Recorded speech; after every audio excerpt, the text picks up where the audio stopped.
All right, internets, we are back. It's Sunday. We shall not be daunted nor driven off of our plan to play D&D for you, with you, despite your best efforts. Here we are, internet and world.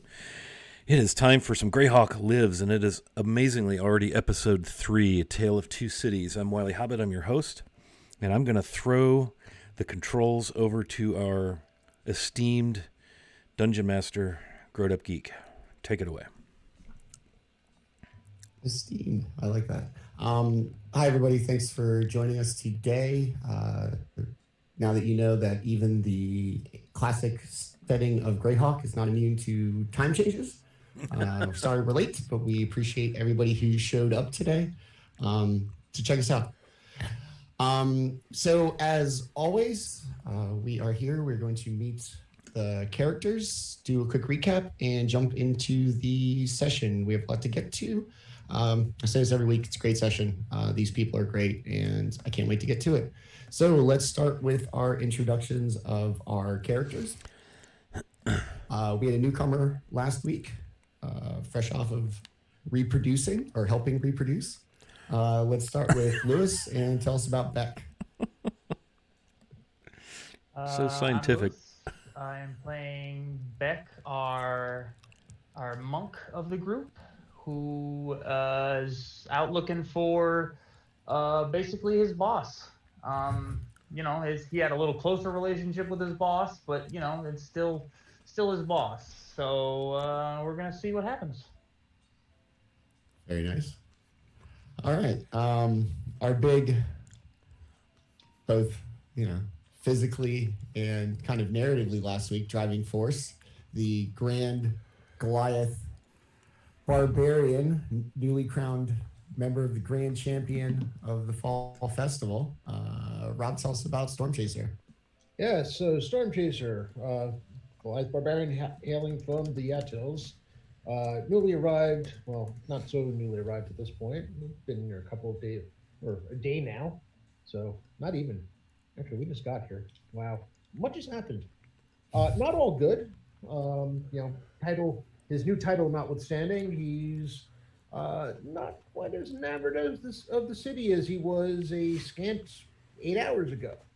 So hopefully we will be getting a move on finding our mentors, and he can find some new happiness, because things are not as pleasing as they once were.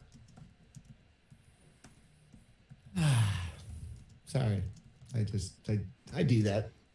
Hey, this is fun. Oh, now I'm sad. Oh well, we get used to it. All right, now moving on to our resident crotchety old man and thrower of black discs, beater of people with sticks, our Yoda warlock, gambling go-between. Will, tell us about Lapis. Lapis is way more fun to play than I thought it was going to be. I knew he was going to be fun because I was playing an old man, but with all of you and the situations that we're in, it's really fun to be hitting people in the street with a stick to make my way in. It's been really fun. He's a warlock, he's old, and that's all you need to know for now. I can do invocations. That's it. 2 spell slots, yay! Yay! All right. We will next go to our somewhat finder of interesting characters and things. Our resident rogue, Rebecca, tell us about Henry. If I can remember how my mic works, sure. There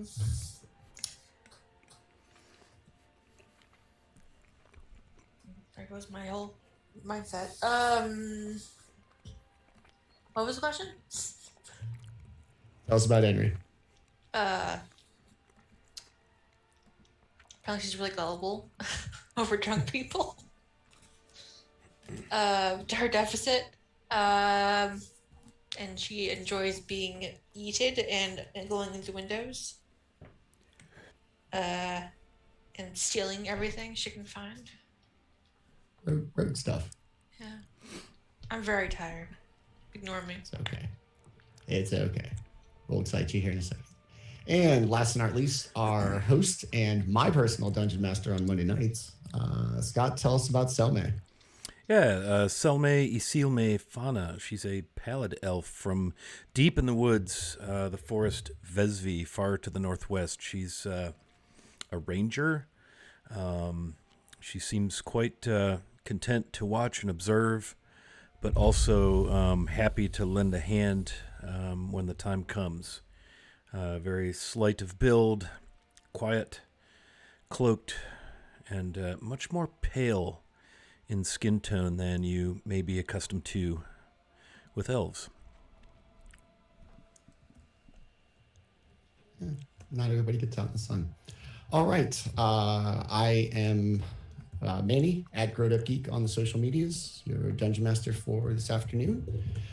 And so last week, the party fresh back at the Hawk's Nest Tavern was introduced by Mason, their sorcerer, religious fanatic friend, the local assistant to the city doctor, who had also, Master had not returned, basically the same schedule he'd left with the kind of ruling council of Greyhawk on some secret mission and was supposed to return and hadn't yet. And the commonalities between the original adventurers and this new one overlapped so much that they joined in common cause to help each other out. It being relatively early in the evening and the center point of that night of the festival being the gladiator competition down at the Coliseum, the party set out to see what the hubbub was about, maybe win some honor and a few applause and maybe even some coin. Henry, deciding that the combat wasn't for her, split off. The remaining members of the party met up kind of surreptitiously with Golden Braid Promotions, a pair of dwarven brothers who were in the fight promotion game, seeing the potential of a Goliath, not only for his physical prowess, but for the sheer spectacle of somebody his size. Fighting in the arena representing them was too much for them to pass up. Storm Chaser wasn't really a hard sell either originally. And the party set off, fought very valiantly, winning the hearts, admirations of all those in attendance. Won some money along the way, learned that this fight in the name of honor may have also been a public spectacle to kind of enrage the city against its enemies and go from what should have been a contest of sport to almost a demonstration of political theater, maybe, as the views of the city of Greyhawk and maybe even its people were kind of ugly displayed. The party, after receiving their purse and gambling winnings, they bet on themselves, good deal, were followed home by throngs of admirers who could not help but notice the stature of the Goliath as they made their way through the city. Beck, a resident of Greyhawk, helped them navigate some side streets and eventually lose the crowd. And they've returned to the Hawk's Nest Tavern. We will pick it up with them outside. And while they were off doing that, Henry met and pickpocketed a few things. Found a note about an invitation to a city of artists stating that Greyhawk was not for people of that ilk, as well as meeting a mysterious horned stranger who set a trap for her that she jumped at, spun around, was impressed by her skills at theft and pickpocketing, offered her potential to work together again, and then told her that he would see her in the city of Earbend. creeped out, and maybe having had too much of thieving for the evening, she returned to the tavern just ahead of the party and is in her room. So we'll pick it up with her in her room and the remaining 4 outside of the tavern, having just lost the crowds.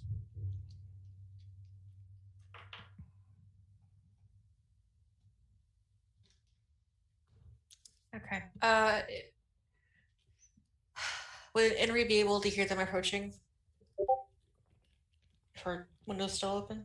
Probably. Are you guys stealthing? Just, you know.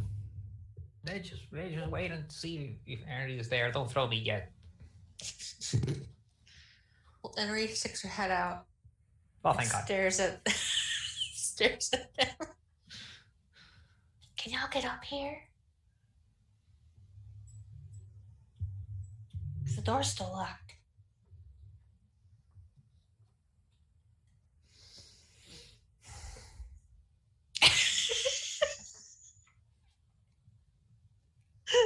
My body's ready.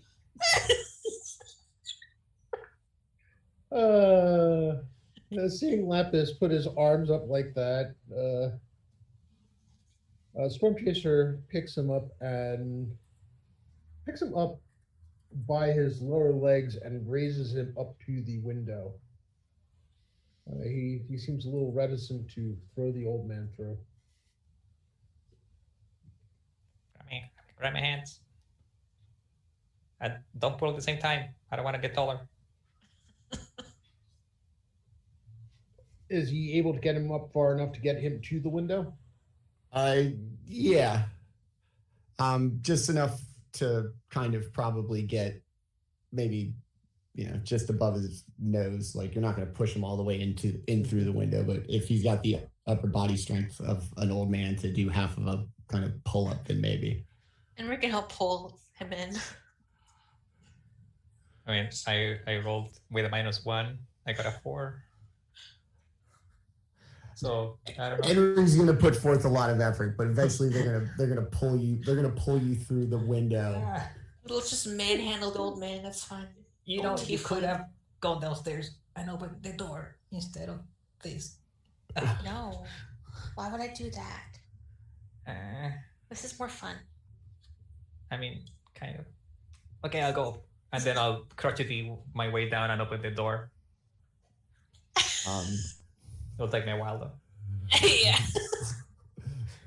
So, the door unlocks and opens inward to you. And I guess everybody comes inside. Close the door and lock it. It's probably close to midnight-ish by the time the gladiator contest is over and you've made your way back to the tavern after having to lose everybody.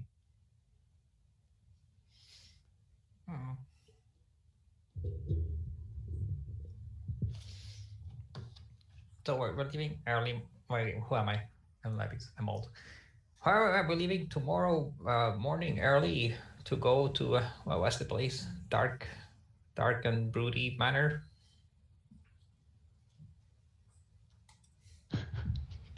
Storm Chaser mumbles something about boats. Oh yeah, I remember that. That's bad news. I don't know how to swim.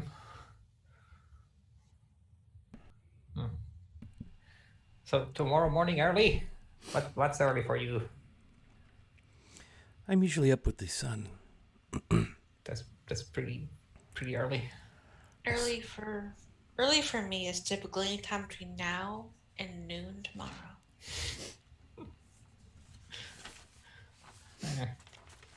I wouldn't mind making haste.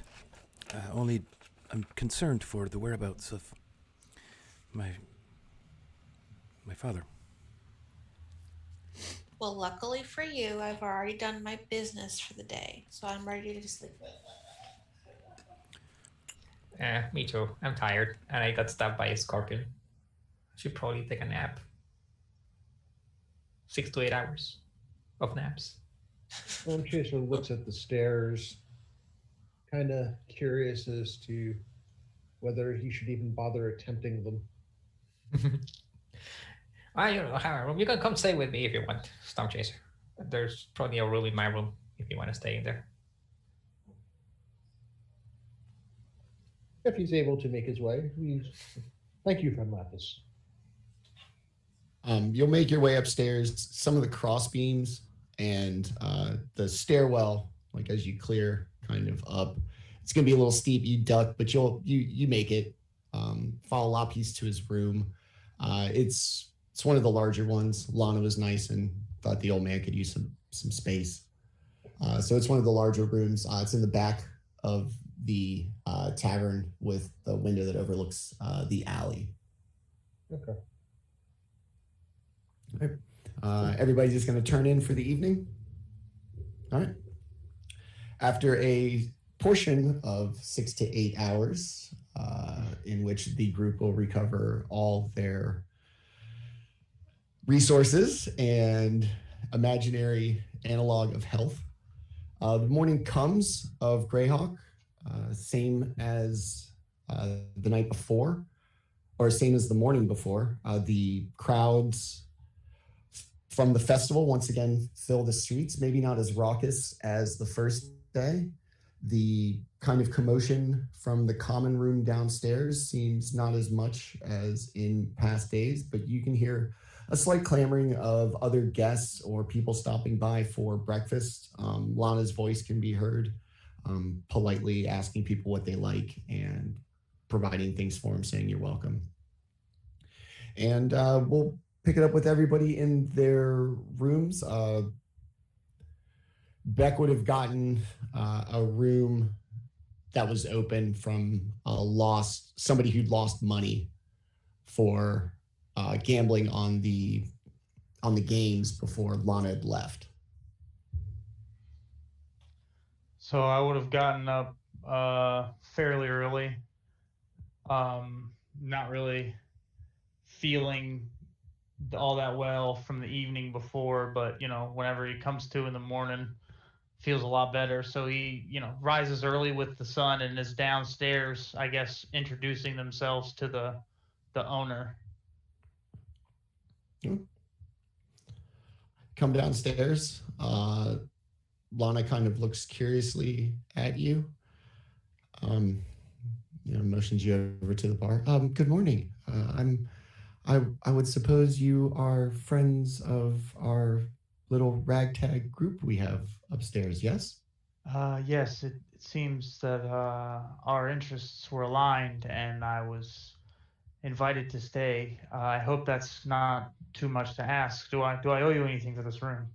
No. It's fine. I'll be honest with you. That large fellow has done quite a bit for business, and apparently, especially today, there was some happenings last evening that have made you quite famous, and people know that you're staying here. And she motions about the common room, which seems really, really full. People want to meet the grand champions. I didn't know how you would like me to do this. I can kick them all out. Just having you here is enough. But if you don't mind dealing with people, I'm honored to have you. Thank you. It seems we would be leaving early, but if it wouldn't be possible, do you have a private room or a meeting place, or is there somewhere we could all meet that is not to be interfered with the rest of your business? Because of course we don't want to interfere with anything of yours. You've been too kind to us. I appreciate that. In the back, I have a storeroom that should accommodate all of you. It's back in the back through the kitchen, and I'll make sure nobody goes back there, just to make it easier on you if that's what you'd like. I feel it would be best for everyone. It seems we're traveling today, so that it would be best for not the commotion to start. Very well. And she motions you to the back to follow her, and she takes you through the kitchen into this room with a pretty sturdy door that closes. Very well.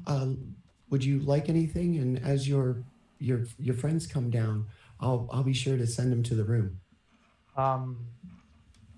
Would a package happen to have arrived early from a Gold Braid Brothers? Possibly. Let me go check and I'll see. Okay. Other than that, maybe just some water or something to drink. Okay, very well. And she goes off. We'll cut him there, and we'll go with our old man Loppiece, who's next to, well, not next to Wake Up, but we'll go to you next. Calisthenics for like 5 seconds, give up, and then get dressed. And what about Storm Chaser? Early riser? Yeah, Storm Chaser does not sleep overly well. Sleeping on a wooden floor is, for some reason, feels wildly different than it would be sleeping outside or among different furs and such. He wakes up pretty early himself and starts. Once he sees Lapis start to stir, he begins the process of putting his bedroll away and getting himself set up. Okay, I'm done with my exercises. Ready to eat? I'm hungry. My wound regenerated overnight is magic. I don't understand how that works. I was stabbed by a scorpion, and now I'm fine. It's kind of weird. It's good to see you're well, friend Lapis. Food sounds good. Food sounds good. They have good greasy food here. Let's go. Right. As you make your way downstairs, the heavy footsteps of Storm Chaser really creak the wood and come down with a thud. And suddenly the common room goes quiet. And as like the massive foot just boo down the stairs comes into view, the crowd, you hear a lot of, oh my God, here he comes. Oh, it is him. They are staying here. As they come down, Loppiece first, Storm Chaser ducking under some of the cross beams. A genuine applause breaks out. Respectful, nothing too clamoring or anything, but people here, hail to the grand champions. Great show. And everybody kind of gives an applause. Lana jumps up on the bar. Everybody quiet. You two, in the back before they tear my bar apart. She hops down off the bar and makes her way through the crowd rudely, pushing people out of the way. Follow me. Storm Chaser looks at her gratefully and follows along. He's a bit confused. He's used to acclaim in like the immediate aftermath of some type of competition. This going to the next morning seems odd to him. He doesn't know what to make of it, and it's throwing him off. So he's grateful to follow Lana to the room. She's going to show you to the storeroom where your new friend Beck sits, awaiting on some coffee and potentially a package from Golden Braid Promotions. We will next go to our early morning riser ranger, Selma. Yes, so she would have been up as described at the dawn and probably out the door quietly, just to go stretch her legs and take a few moments in any green space she can find in the city to just sit and commune with Rilithane, her deity. And after a bit of time with that, she would just return to the inn and slip in for some coffee. The crowd kind of amped up, a lot of people standing It seems odd, like you walked in just after something may have occurred. And as Lana kind of comes from the back room, she notices you. Oh, it's you, dear. I didn't see you leave this morning. There's a lot going on here. Just follow me to your friends. We want you to be able to eat in peace and not have to deal with. And she gestures about the tavern. She'll keep her hood up. Clearly, maybe a little uncomfortable with the volume of attention. Yes, that would be lovely. Thank you. Where are they? Follow me, dear.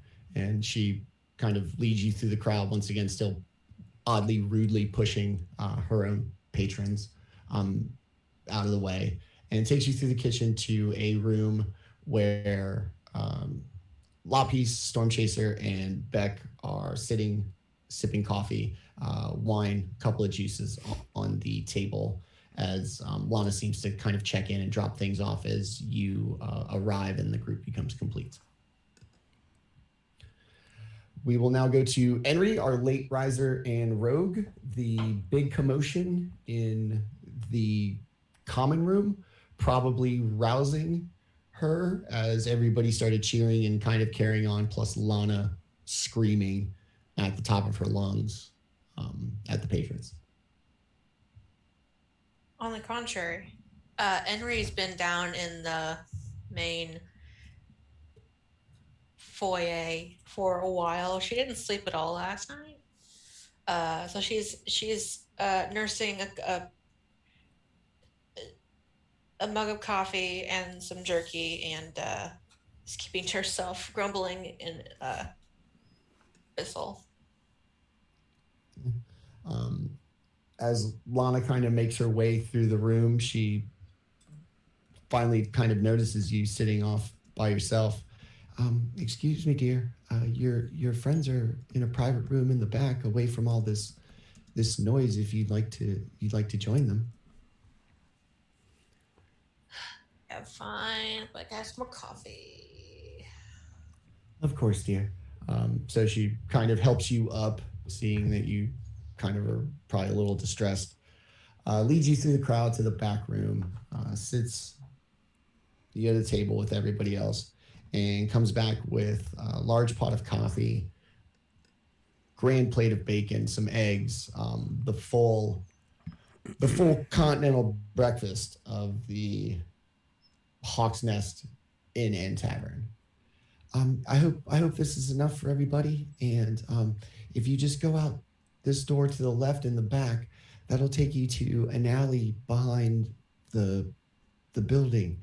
If you don't want to slip out through the common room and deal with all those people once again. Oh, that is Henry lovely. just grabs the pot of coffee and brings it towards herself, and then just lays her head on the table while holding the pot of coffee against her face. I get up and sit next to Henry and rub your back while Don't touch eating me. bacon with the other hand. Fine. Don't touch me. It's okay. It'll get better. Drink coffee. Sweet.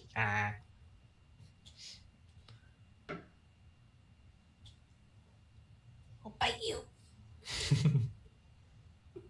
It seems it'd be best to make way to the dock and see if we can raise passage, or we can head out somewhere else if that's what we end up doing. Where would Henry know where Irebend is? Like what direction it is compared to the docks you just said, right? It's going to be the road's going to come south as you are walking around the Coliseum. You're going to have seen signs like you do in most cities, this town this way, this town this way. Mm-hmm. Earbend's going to be the closest one. As far as the signs go, you think it's basically the next major town over. It's about a day's walk by the distance that showed on the the sign with the arrow. If we could avoid Arabend, it'd be great. Why did you say this? It's a stupid place. What is stupid about it? It just is. Just is. But we may have to go there if our friends are there. I don't got any friends there. Okay. What will be our plan then this morning? She kind of looks at the group. Was the place Dark Manor? The one that we had to take the boat over? The ferry, yeah. The ferry. Is a ferry nearby? It'd be on the river somewhere, right? Yeah. I gotta pull them. Give me like 1 second. Here we go. All my tabs are.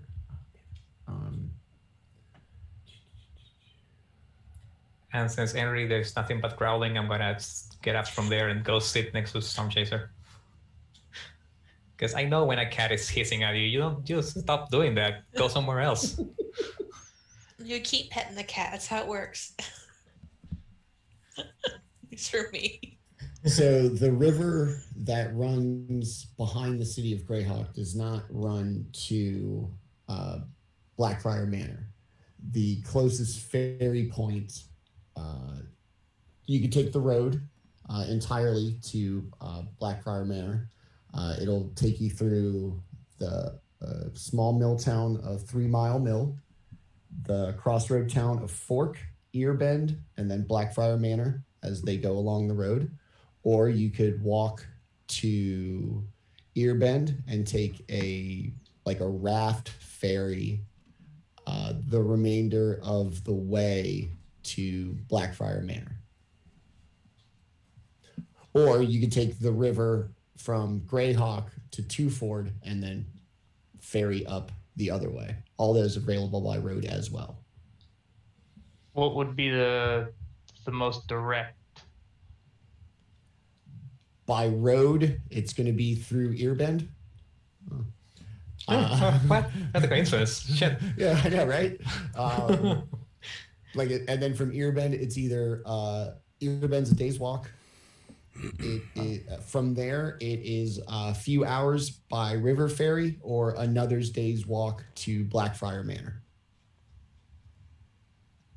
Henry lifts her head from the table and glances to Selma. Sorry, I'm not usually so grumpy.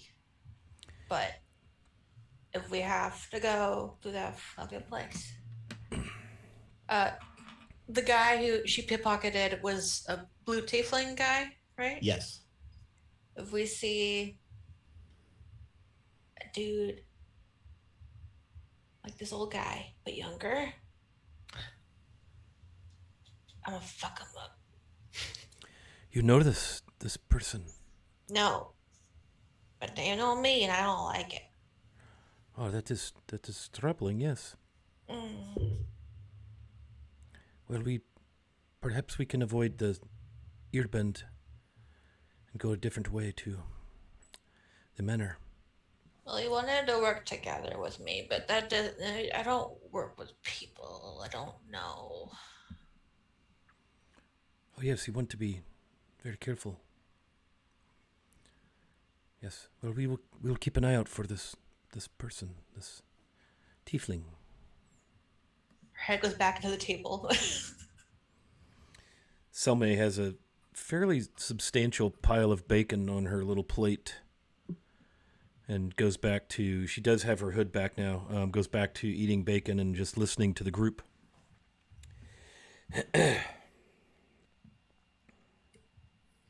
So one sounds like a lot of walking, and the other one sounds like a lot of walking and a river. Either way, it seems we're walking. So Yeah. we should start. Yeah, sooner we walk, the sooner we stop and rest. I'm all about that rest. Stormchaser nods and says, we should go. Our friends await us.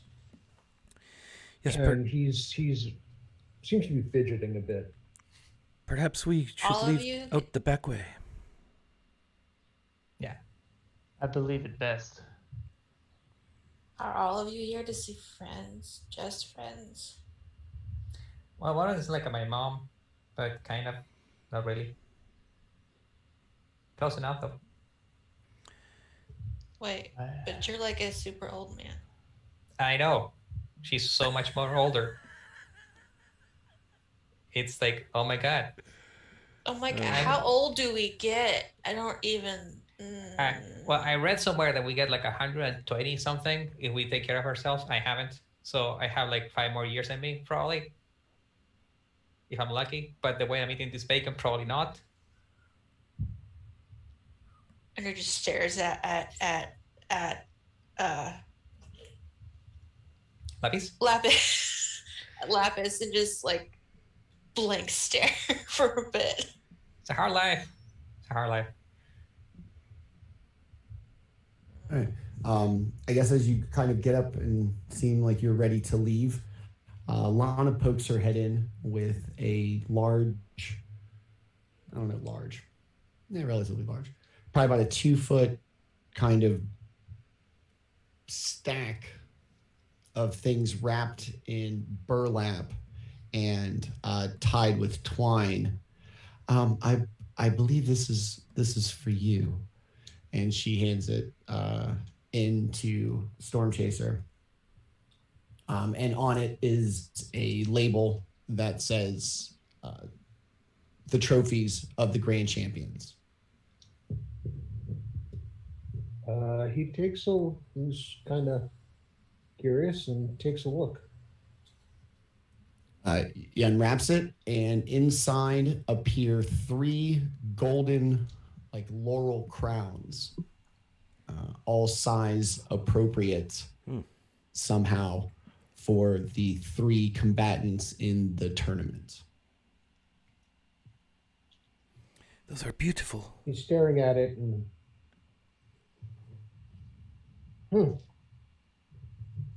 interesting. And it takes a moment, but he realizes that since there's 3 of them, and he hands one to Bet and one to Lapis.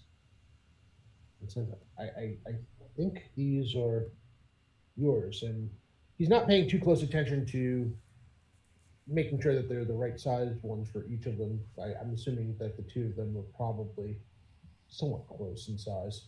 I think that one's fine. It has Yeah, the horns. we switch back with each other. Like, both kind of slid it on the horns. And like, yeah, that's the way. That's the way. You see us both kind of like put it on, and I like slowly draw up my hood over it, and look kind of like see if I can like see in my peripheral if it's like sticking below my hood or anything like that. Nice. Flex it on people. So yeah, after handing him out, you guys head out. Lana kind of catches a little eye down the little hallways. You disappear out the door. Thank you so much for everything. And if you're ever back in the Free City, I'd love to have you.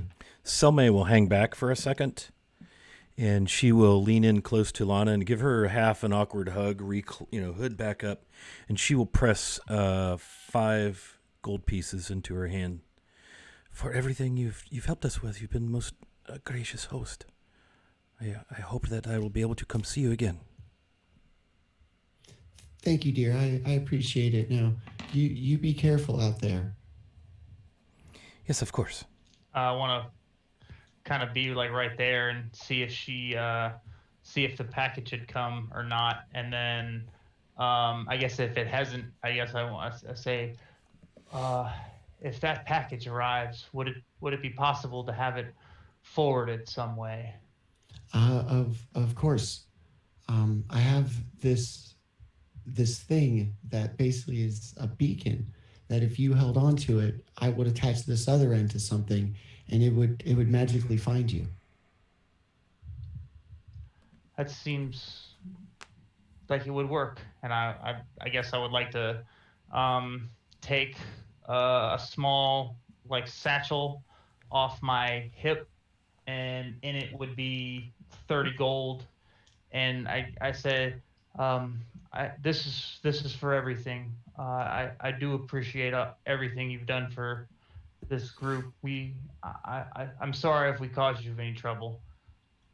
It's quite all right, dear.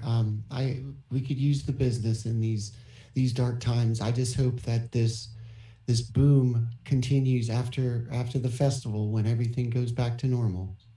All right, and then I'll take the stone from her. It'll find you. I don't know how long it takes, but it'll find you. All right, and I guess I want to thank her again, and then leave out the back door. Be careful, dear.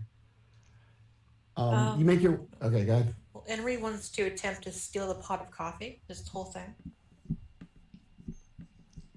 Lana kind of sees you tucked under. Just take it, dear. You need it more than I do.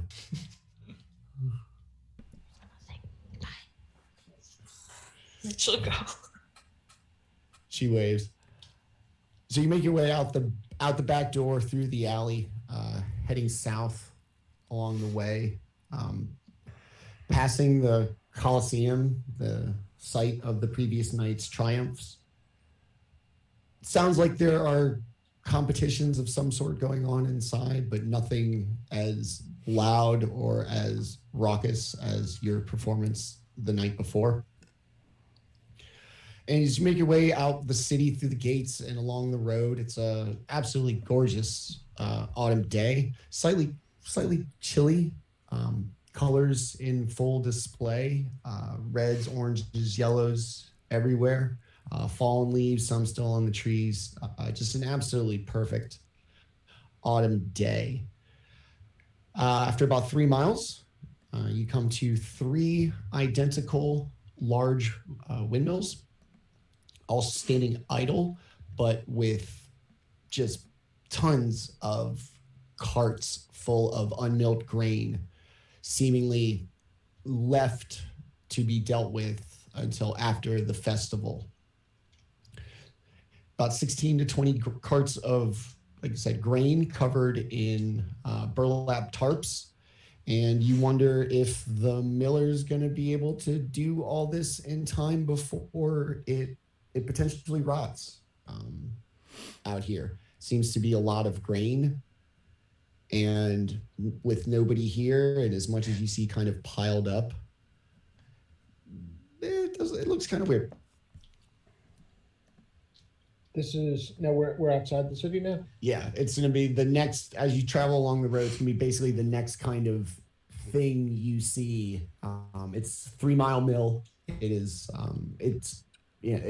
as best you could tell for the size of the complex and everything, that it would probably be does the milling for probably the city and its surrounding areas.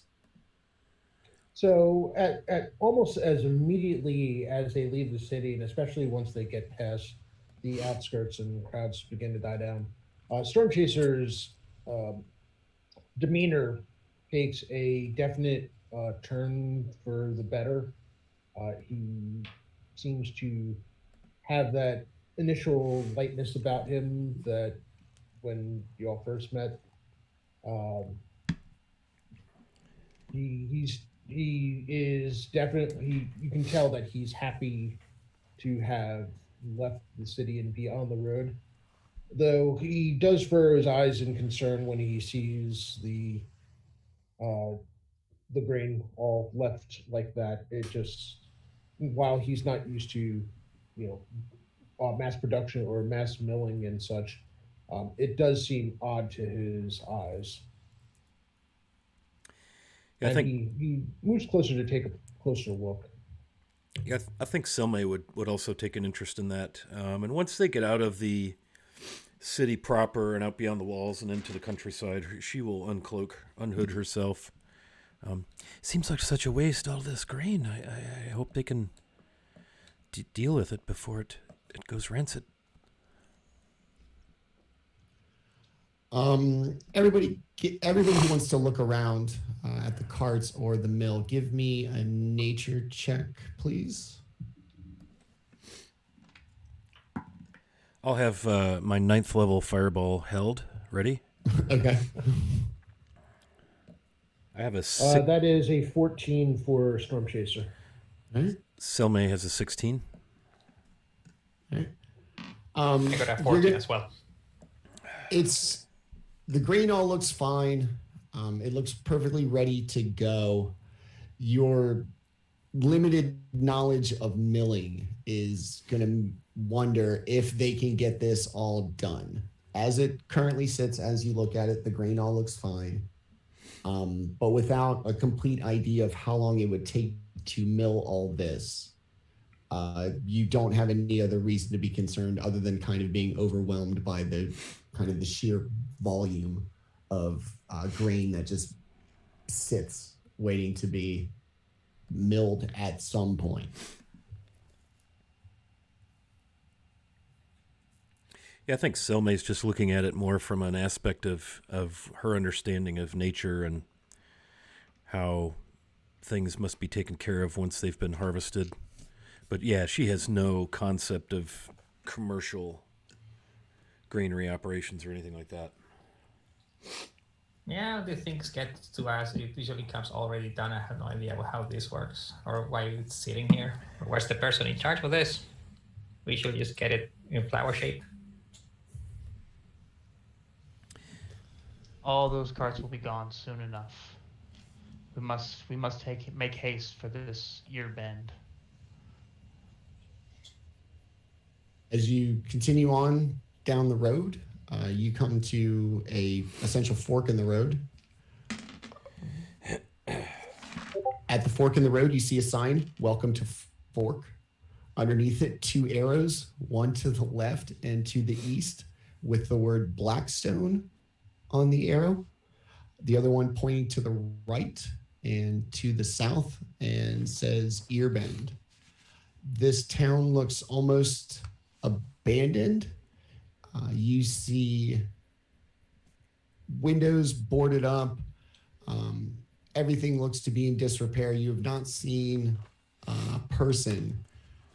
Rats, vultures, yes, but no humanoids or signs of life of any kind. This is a very sad place. She'll kind of look around. Yeah, in every story that I've read, this means dead bodies. She'll take her bow off of her back and have it in hand. Told you it Storm was Chaser, stupid. upon seeing that, takes his axe out from behind his back and has it at the ready and starts looking for signs of trouble. I told you this place was stupid. We're not even in Earbend yet. This is Fork, and it's still stupid. Imagine when we get closer. Gonna get even worse.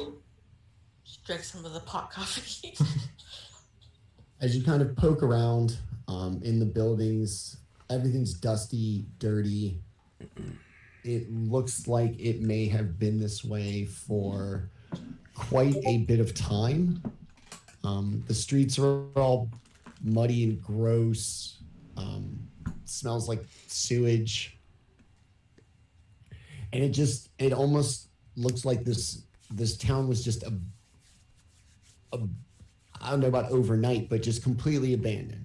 From at one point, it could sustain all of these structures and the people needed to dwell within. And now it is just a collection of wooden and stone boxes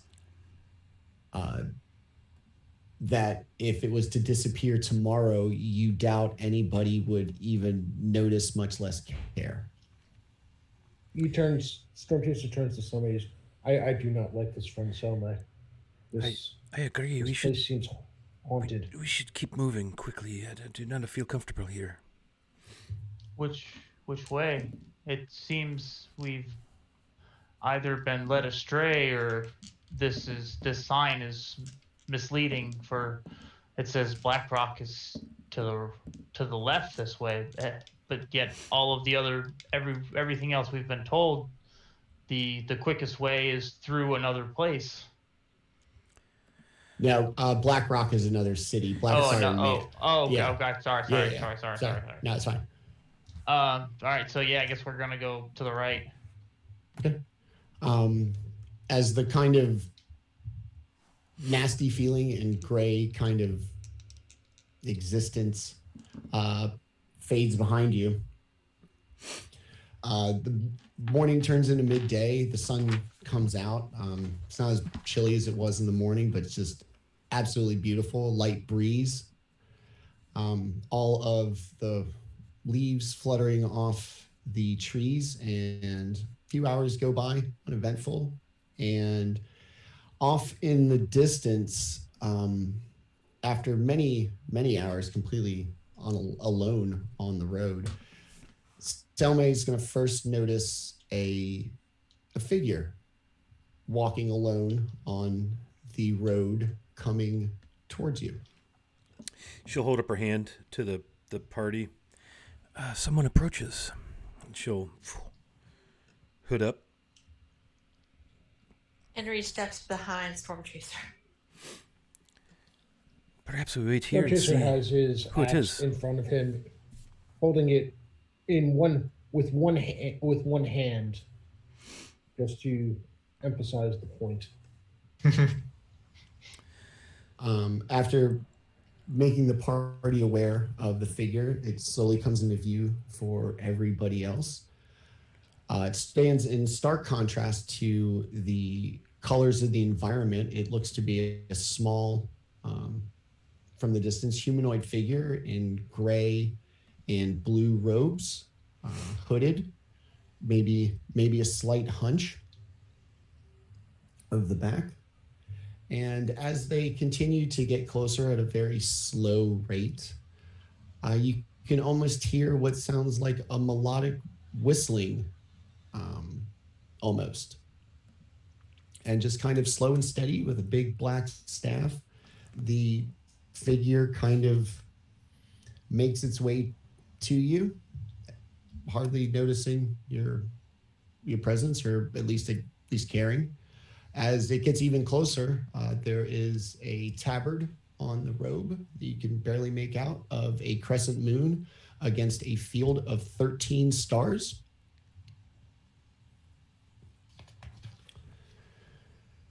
And eventually you just see this old figure kind of walk up and, well met, travelers, 'tis a beautiful autumn day, is it not?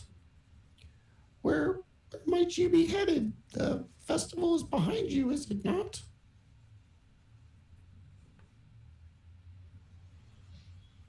Why not? Stormchaser just grunts. Sadly, our road takes us out of the city. I think we've had our fill of the festivities. Selma will say politely. What has you on the road this morning? I am a traveling missionary. I spread the word of Linder, the absent god. Just as somebody who is not nearby may love you, you are never truly alone. Then keep going. Someone's presence is not a reflection of their regard for you. I see. I have not heard of this Lindor. Sounds lovely, though. However, yes. I hope you have safe travels. Very well. You be careful out on the road as well. Just a little bit from here, there's a pasture with some very bad business. Just be careful. What do you mean? You're coming from Earbed direction. Yes, I stayed there last night and gave a little sermon out in the public square. Tell me you were going to ask something. What do you mean a bad business in the pasture? It's an entire flock of sheep was slaughtered in the most gruesome way, almost turned inside out. blood and wool everywhere. That sounds terrible. Is anyone there tending to them? The shepherd was screaming when I left. I offered to give him a moment of clarity, and he refused. He was inconsolable. His whole flock was destroyed. Henry peeks out from behind Stormchaser. Did you do it? Is it you? She throws back her cloak, and you see it's probably an 85-year-old woman, wrinkles so deep she looks like she's squinting. Dear, do I look like somebody who could slaughter a whole field of sheep? Maybe. I don't know. Sips coffee again.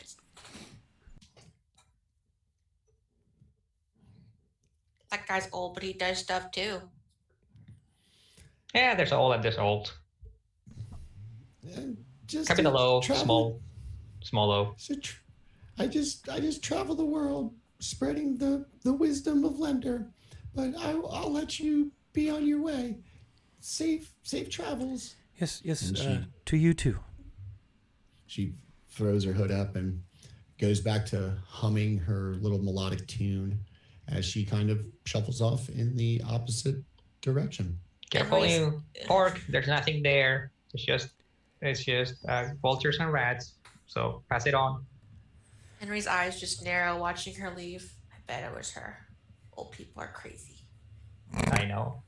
What's wrong with us? So much. Would you like me to perhaps scout ahead along the road and see what lies ahead of us a ways? That'd be nice. I don't want to be a sheep. Don't be a sheep either. Be careful. Of course.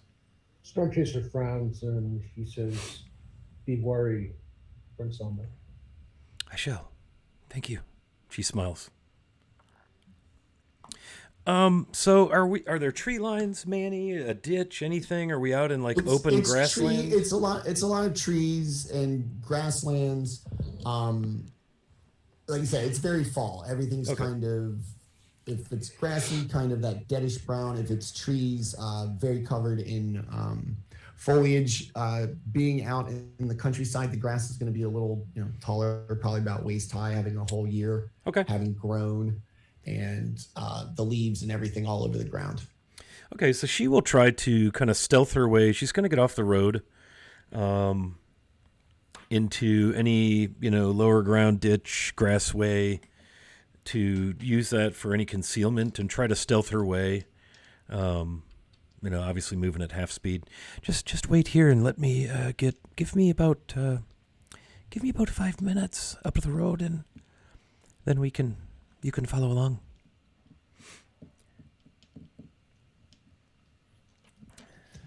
So you're gonna kind of set out. I Give me rolled a a- stealth check for. Rolled a dirty 20, 14 plus 6. Oh, nice. So you'll hunch down, kind of make your way through the grass, moving as the wind blows, so as not to make any sounds.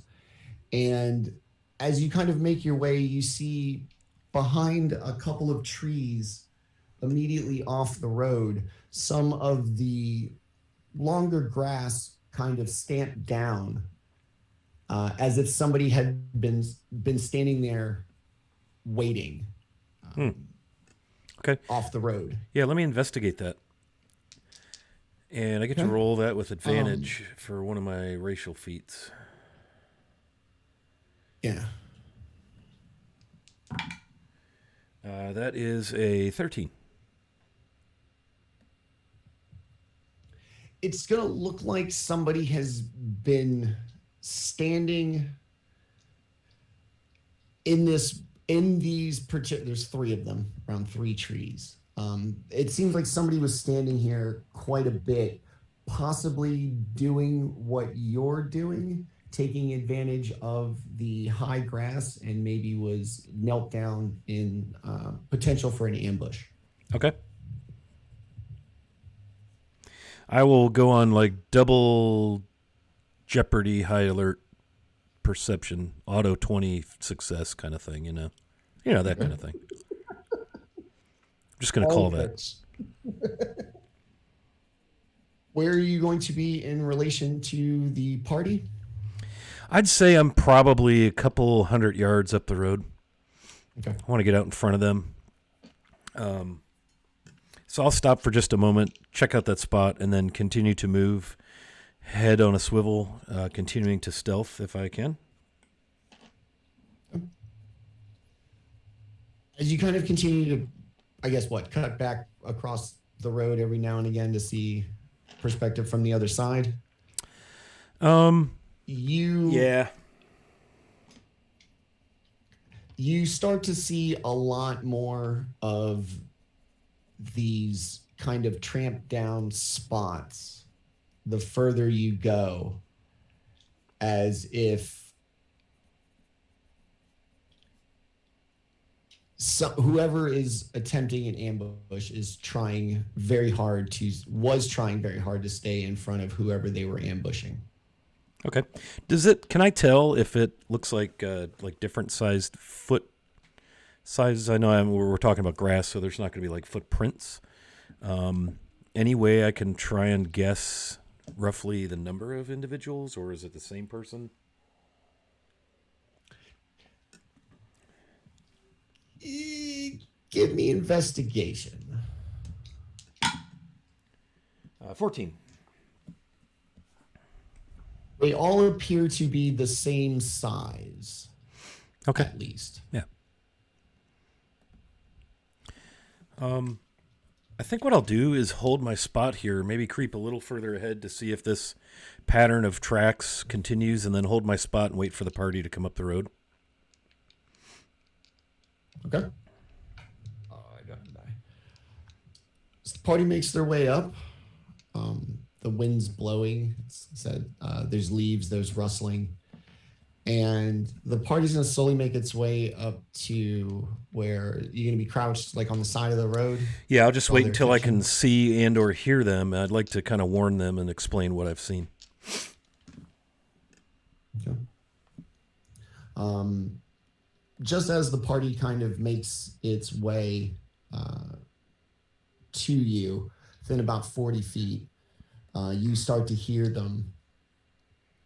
But in your state of super high alert, It's a 20 super you high hear alert. something else, almost something mechanical, like a kind of clicking and a string being pulled taut, and then a thrum of that string being let go, and a crossbow bolt landing dead smack in the middle of the road, just off to the side of where you are and about 40 feet in front of the rest of the party as they make their way up the road. Can I tell which direction the crossbow came from? Out behind. It's going to be up the road in front of, if you're looking down the road, it's going to be in front of you. The party will still be behind you. Okay. Yeah, I'm going to turn and look and see if I can see any movement.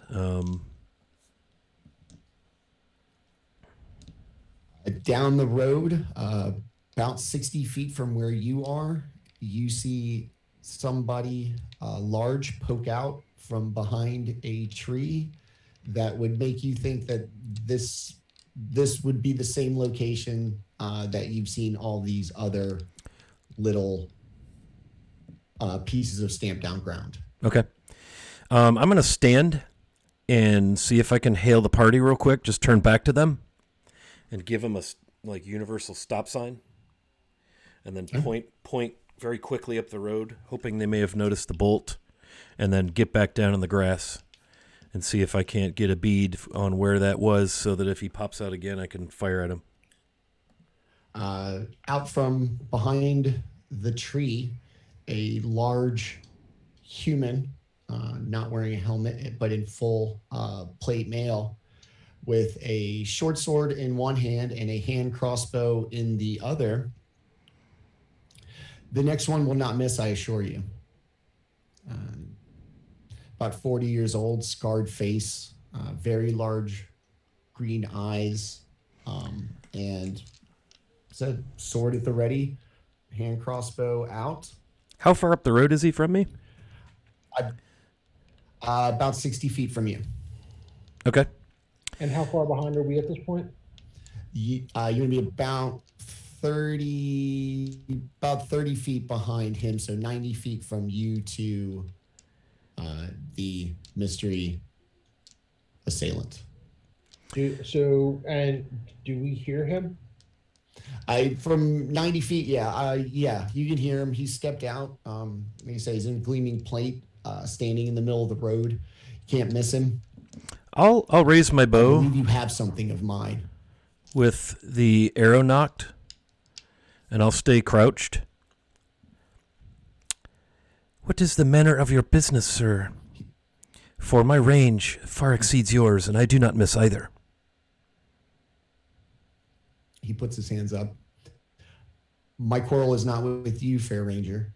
My quarrel is with this usurper, this thing who came and stole what is mine and even flaunts it about and points to Lapis and to Beck. I'll stand. Those are and mine. I'll stand and step out of the grass, arrow trained on him. If your quarrel is with them, it is with me. So perhaps we would lower weapons and we could have a parley to determine what the problem is here. And she'll lower her bow. I will not slowly. parley with I will not parley with thieves. You've stolen my honor. You've stolen my title. I will get it. I will take it. We And walk. everybody roll for initiative. Then you will die trying. Yeah. So upon hearing that, and realizing what this is about, Storm Chaser starts laughing, like hysterically. It's kind of frightening. While this is happening, Lapis is hiding behind Storm Chaser and walking backwards and thinking, how much is 300 feet? Is this far enough? So I'm like 200 feet back. All right. Because I have extended range on my Eldritch Blast. I'm like, how far away can I hit you? From Fork? Probably. Let's see. Can I go back to the bar and do this? And then some coffee. Boom. All right. 25 to 20 for initiative. 20 to 15. 15. Okay, there we go. Good. I was like, when's everybody going? so I was like, quiet. yo, I didn't- Storm Chaser's on 8. Ooh. Okay, what on? 15 to 10. 15 to 10. 11. Wow. Yeah. I'm old, I told you. You fall asleep? All right. 10 to 5. 8. Selmy has a 6. Oh.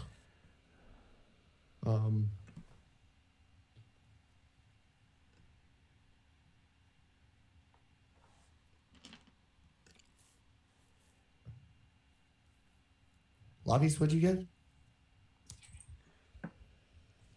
What, 7? 11. 11. Oh, 11. 11. Oh, thank God. Got a -4. I got triangle. My and then Storm Chaser. Storm Chaser's on 8.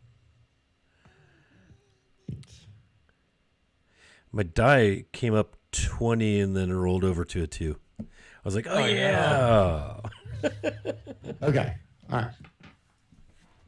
So he's gonna stand there, dead aim with his crossbow, sword in hand, and Beck is gonna be first to act. And I am 90 feet from him, you say, now? Yes. All right. Let's see.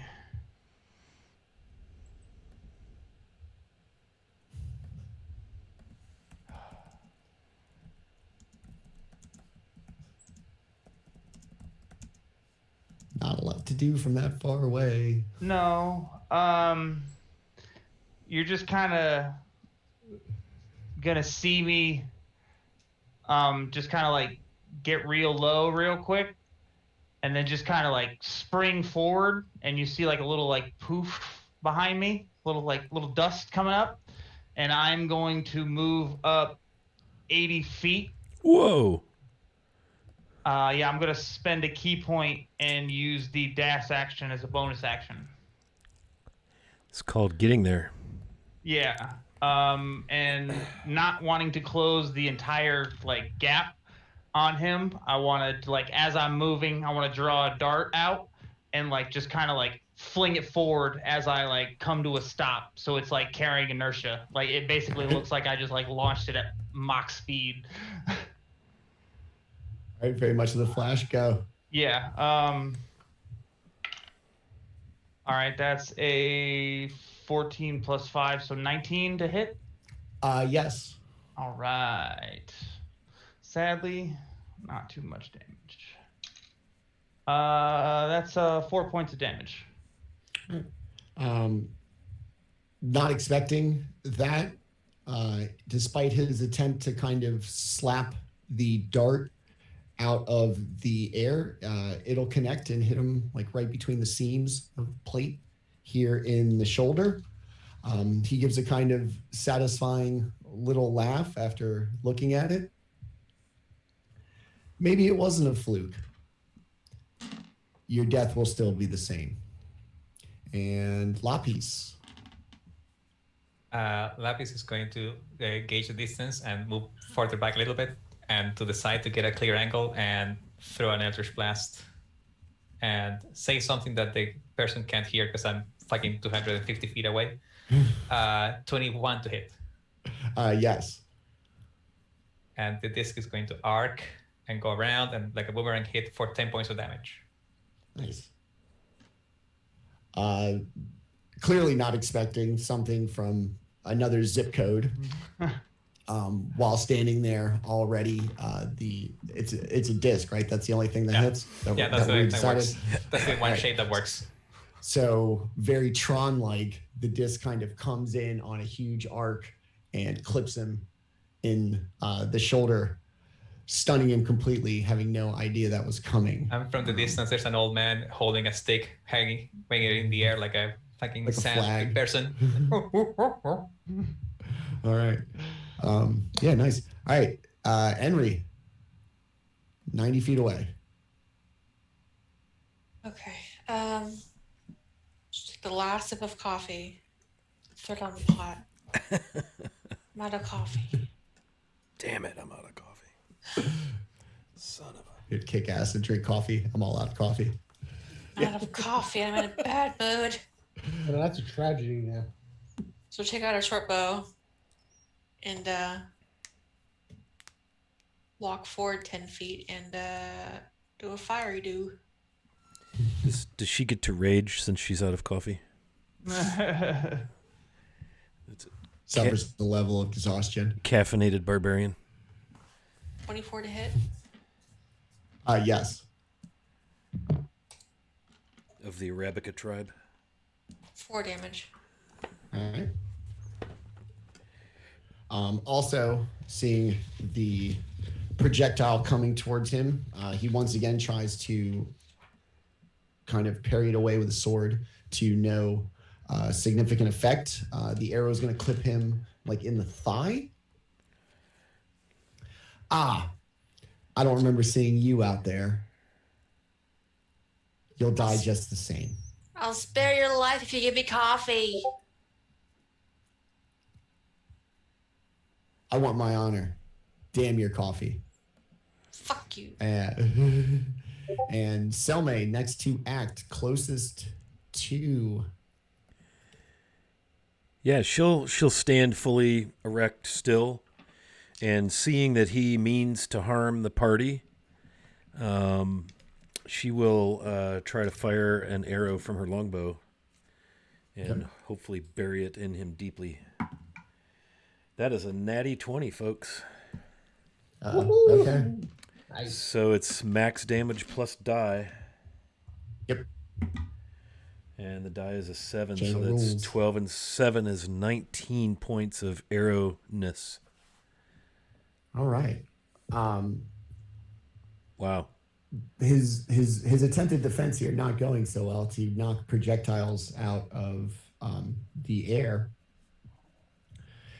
This one also is going to catch him in the shoulder, and he's going to drop his hand crossbow with his arm kind of limp.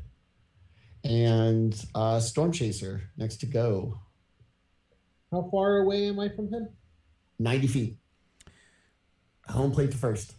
All right, in that case, he's going to double move, screaming, "I will bury you with your honor. Stop threatening my friends."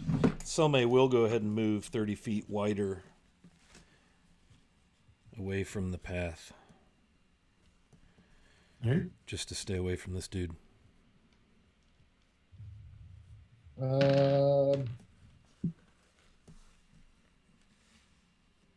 He's seeing the guy has gotten hit multiple times already. Storm Chaser does not yet rage,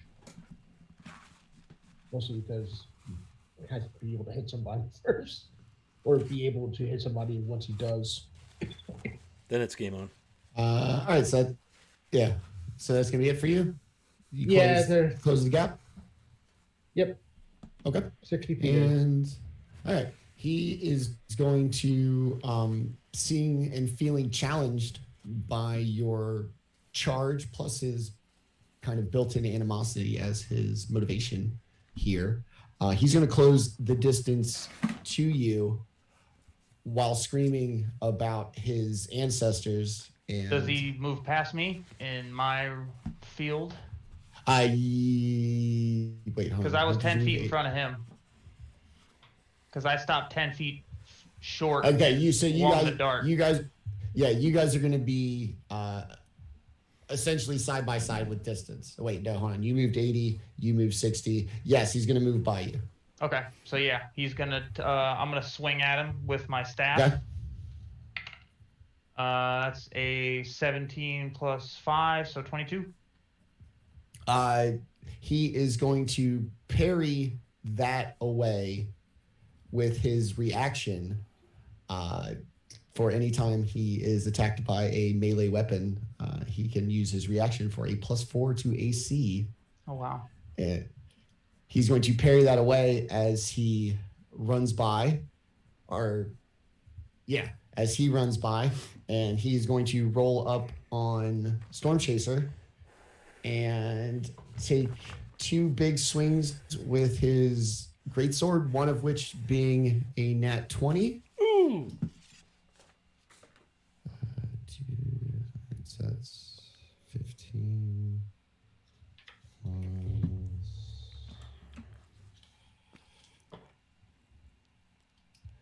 Storm Chaser is going to take 24 damage. Ooh! I'm gonna, as a reaction, use Stone's Endurance. That's a good call, buddy. Holy crap. Because damn. Man, you know we only leveled up to second, that works right? nicely. And Yeah. and it'll Deadly be encounter action economies in your favor. He's not looking good. I'm removing 13 points of that damage. Okay. And he's going to So how much square was up the with total? you. 24. So 13, so it's 11 points damage. Okay. After taking his massive critical swing with his great sword, he's just going to basically like scream in your face and try to swat the laurels like off of, like, make that gesture, like take your laurels off. And that's going to be the end of his turn, and we are going to go back to the top to Beck. He is now behind you. 80, 60, 20. It's 20 feet behind you. All right. So having been deflected, I want to whip around and just kind of like move to 20 feet and attempt like just a baseball smack right to the back of the head. Okay. Nice. That's a 12 plus 5, so 17 to hit. Sensing it coming and not having to fight projectiles. Once again, he's going to raise the sword up real quick behind you and parry your staff strike away. Another reaction? God damn. All right. Yeah. I was Right, really so- worried when you guys were like, I'll just shoot him with arrows. And I'm like, cool, he gets to do one cool thing and he's going to be dead. Yeah, so that's all I got. Okay. Lobbies. And stop grinding. I need an angle. And move to the side and another Eldritch Blast. And let's see how that works out. What's a good number? It's 24 to hit. Yeah. And it's going to be 12 points of Eldritch Blast damage to the face. All right, so tell me what it looks like when it hits and kills this challenger. It's getting to the face and it turns into a blob, covers their face, goes in through all the orifices, and just starts melting them from the inside. Nice. Cool Very, old man. very, very warlocky. Yeah. So he's just going to kind of Pop to the ground kind and of- start drooling black from all the orifices that I went in. and he's just going to come to like just kind of collapse in a pile, dead. The Eldritch Blast, especially that final one, seems to have like completely singed and destroyed. Something about his armor, it kind of crumbles away, leaving a large human almost naked in the road with a pair of boots on that are oddly shaped in the foot. I want to inspect them since I'm right there. I In the want to meantime- pick them up and yeah. I'm gonna start Yeah, grumbling on the way what- back. It's like, why am I have so much range? I need to walk all the way back to the party now. Wait While that's up. occurring, Storm Chaser looks disappointed not to have even been able to get a shot in. Decides to take it out by beheading the corpse. Okay. Is everything all right at home, buddy? You okay? That's funny. Okay. He grabs the head by the hair, looks at it, and says, "You were warned," and chucks it into somewhere off the road. Okay. Selmay will All right. approach. Perhaps Yeah, we should I'm get looting the corpse. get the body get the body off the road. And yes, she's looking nervously up and down the road.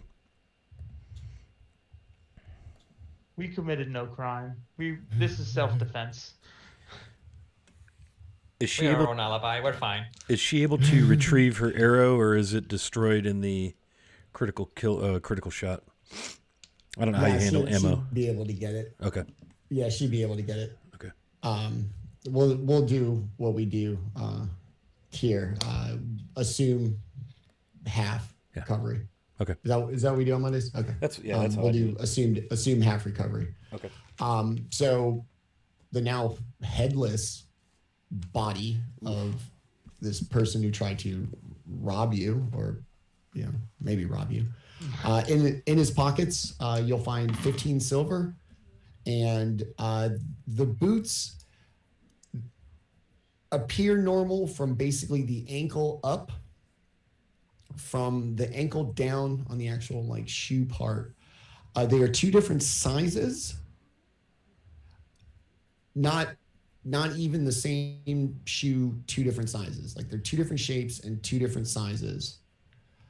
And as you take them off, they go from this weird kind of asymmetrical set of two to almost tube socks. The second you take them off the body. I'm sorry, say that last part again. They changed to what? Like instead of like being like a boot that's perfect, it's got like a form. Like the second they went from two irregular and two different shapes to essentially like the second you pulled them off, they became like tube socks. Just like- free of the boot shape, and definitely not the irregular kind of shape and size to them. There's something about these boots. I don't know what it is. We might need to look into this. This is strange to me.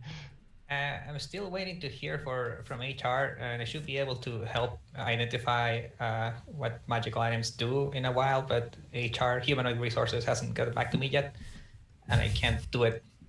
But soon I should be able to, so we can keep hold of them. That's fine. I mean, I can just like see. Basically, I can see if they're magic, but other than that, that's all you really can do with an Arcana check is just say, all right, this is magic or not. I mean, so basically, yeah. How about that? I'll Yeah, just you give know you why an not? Arcana. Since I'm holding them, I'll give you an Arcana check. How about that?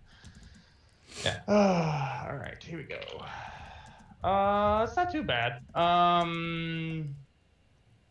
What is that? So that's a 14. They are indeed magical. All right, so I want to look at Storm Chasers. Seems this peon had something magical on him.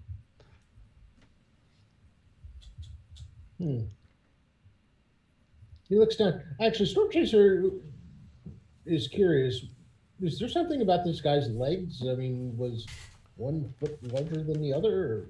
Or what's the story here? If you look at his feet look perfectly normal. And having seen what happened after the boots were pulled off the body, you assume that by putting them on, the shape of them has to do with them being actually worn as opposed to just existing. Oh. So you actually got to put them on for it to happen. Well, that seems pretty cool. You would have put on random footwear you find in the middle of the road, dude. That's on you. Off a dead body. I'm just gonna The put them in second my section? backpack. Put them in my pack, and then I guess we'll just give the sign for everybody else that it's clear and when we can move along. Yeah, if they're tube sock looking, probably anybody else except the barbarian would say, we're probably going to want to wash those first. Barbarian wouldn't care, though he'd be a little suspicious. All right. You guys gonna stash the body? He's gonna leave it in the road and be like, "This is what you get." He'll drag the body. Storm Chaser grumbles just ever so slightly. Told you so, and drags the body off to the other side, away from where his head is. So Cool. A mystery. Maybe two. There's a head, no body. Hey, there's a body, no head. Huh. That'd make it fun for other adventuring types. What the hell's going on here? All right.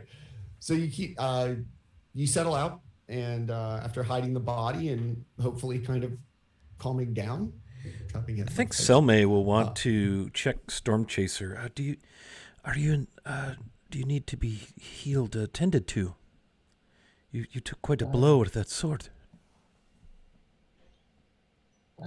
He looks down, and as if suddenly realizing that he took a pretty nasty gash, he was, I could use a little. She'll kind of pull her hood back and start to inspect the wound very carefully. Maybe roll a medicine check just to see, if it has any strange other than just being a sword wound. If anything ill about it, that's a 15. She starts to just carefully tend. It looks just like a pretty nasty, well-placed slash. Nothing, malevolent. No signs of poisoning or curse. Just a well-struck blow. Okay. She will. By somebody who bragged a lot. If you will allow me, I can heal you to some extent. Help you ease your pain. And he nods with a grateful smile. Very well. Just rest easy a moment. And she'll say a brief incantation in Elvish. and place her hands near the wound and kind of lift her head, close her eyes. And you feel the warmth and tingling sensation go through your body. You can roll a d8 plus 3 as she casts Cure Wounds upon you. Well, that was really effective. I rolled a 7, so that's 10. It's 10. That's almost all of it. Nice. She'll kind of come out of her little trance and lean back, take her hands off of you. I hope that helps you. That was a terrible blow. He gives her a big smile as he looks down and realizes the wound is almost completely gone. And he says, "Thank you, friend Selma." Yes, of course. Hearing Selma speak the Elvish, I want to, will you teach me that someday? She looks over, smiling. If I can, of course, yes. Do you speak Elvish? In Elvish, I tell her that I do. She smiles. It is nice to have someone to speak my tongue with. Yes, I will try to teach you. Thank you. Of course. After a little healing and disposal of the body, you continue down the road. After a few more hours, we're getting a little bit towards kind of late afternoon. Everybody give me a perception check, please.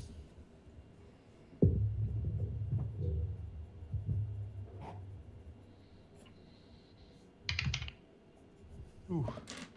13. 12 Got a for 6. Storm Chaser. 8. 8. Good. 9. 6. Storm Chaser. Lost in thought. Oh, wait, hold on. Henry, thank you. Henry, 13. Okay. Storm Chaser, you got what? Not higher than 13? Oh, I got 12. Okay. So Henry is going to notice that despite it being very clearly fall, there's an overwhelming smell of summer wildflowers just carried on the wind. And you look down a little bit, there seems to be a little, I don't know, almost a path off of the main road with a sign that says Bees Ferry Meadery. And as you approach the sign, despite it being, fall, almost everybody picks up the smell now of summer wildflowers, and a very coordinated activity of bees where it would appear as if the entire swarm moves as one from flowers to flowers in flower kind of groves down that road.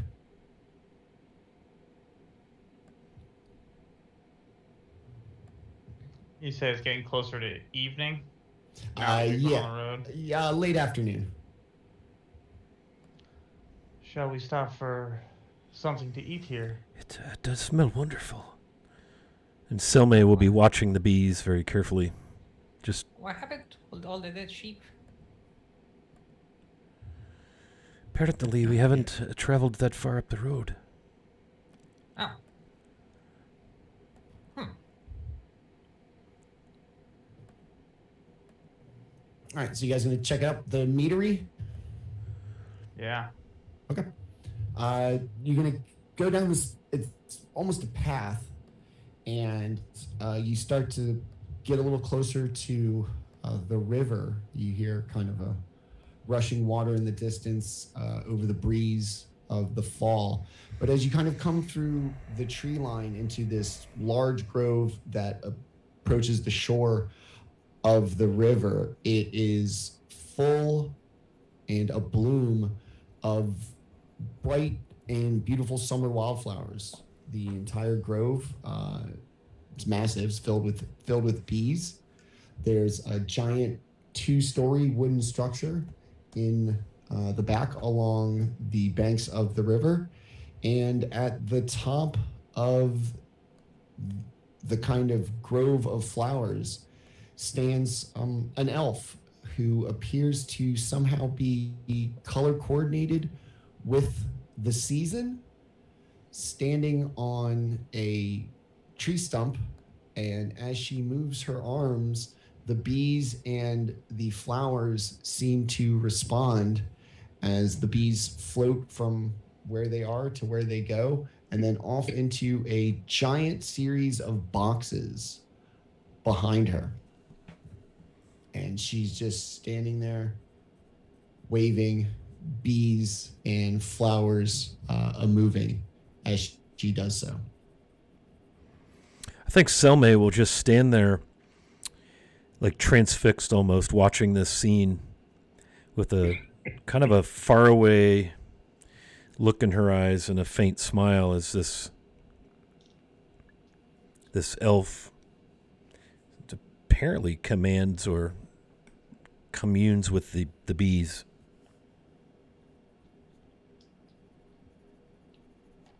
This whole thing is just making me hungry.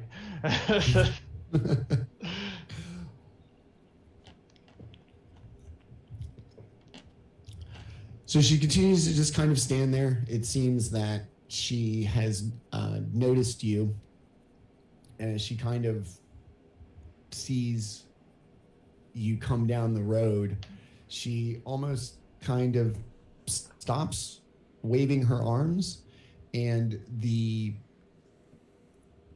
organization of the bees seems to just fade away, and they just go back to being just a field of bees as opposed to this kind of orchestrated kind of coordination between them all. And she steps down off of her tree stump.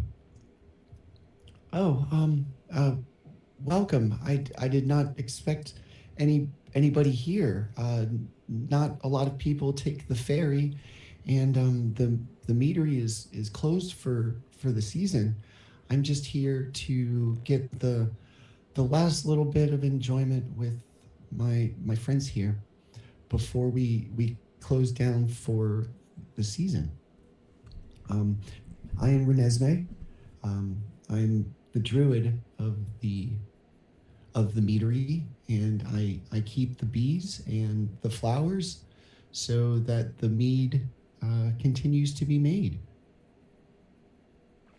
Selma will step forward and bow. I am Selma Isilme Fana. This is a lovely place you have here. She just kind of smiles, a little overwhelmed perhaps. Take off your hood, dear. Let me see you. She looks back at the party a little nervously and looks at Renesmee, and then slowly lowers her hood back and kind of pulls her dark hair back, kind of sloppily braided. You know, she just prepared to get on the road this morning and had to help kill a guy. Been a busy morning. Yes. You too are not from this land. I know what that's like, for I am a Ladrin. We are not from this world either. Yet somehow here we are, seemingly alone.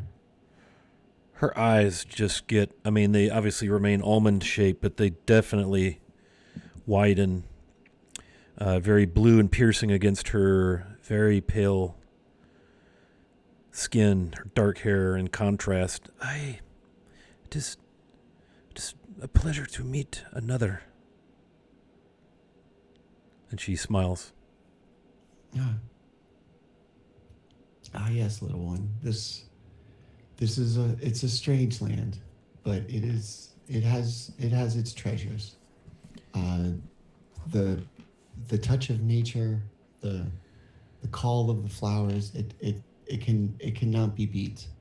And in a world where I am an oddity, I make grand things happen that would be otherwise forgotten where I'm from. Selma is definitely taken with this elf. Please excuse me. Speaking of joys and beauties of this world, let me introduce my friends. And she looks over the group. This is Beck, and the old horned one is Lapis. Storm Chaser and Henry. I am honored to meet you all.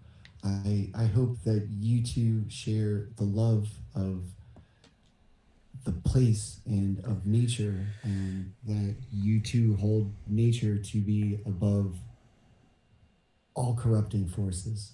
And she, as she kind of does it, she kind of goes back to her conducting, and you see the bees kind of go back about their business.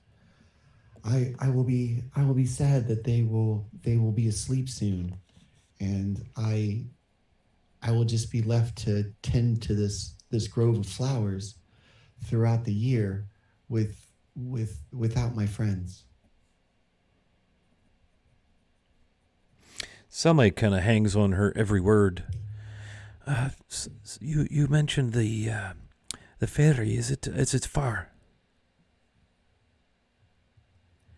It's right over there. I'm the only one left, so I would have to take you. Where is it that you seek to go? And Selma will kind of look back at the party, maybe hesitantly.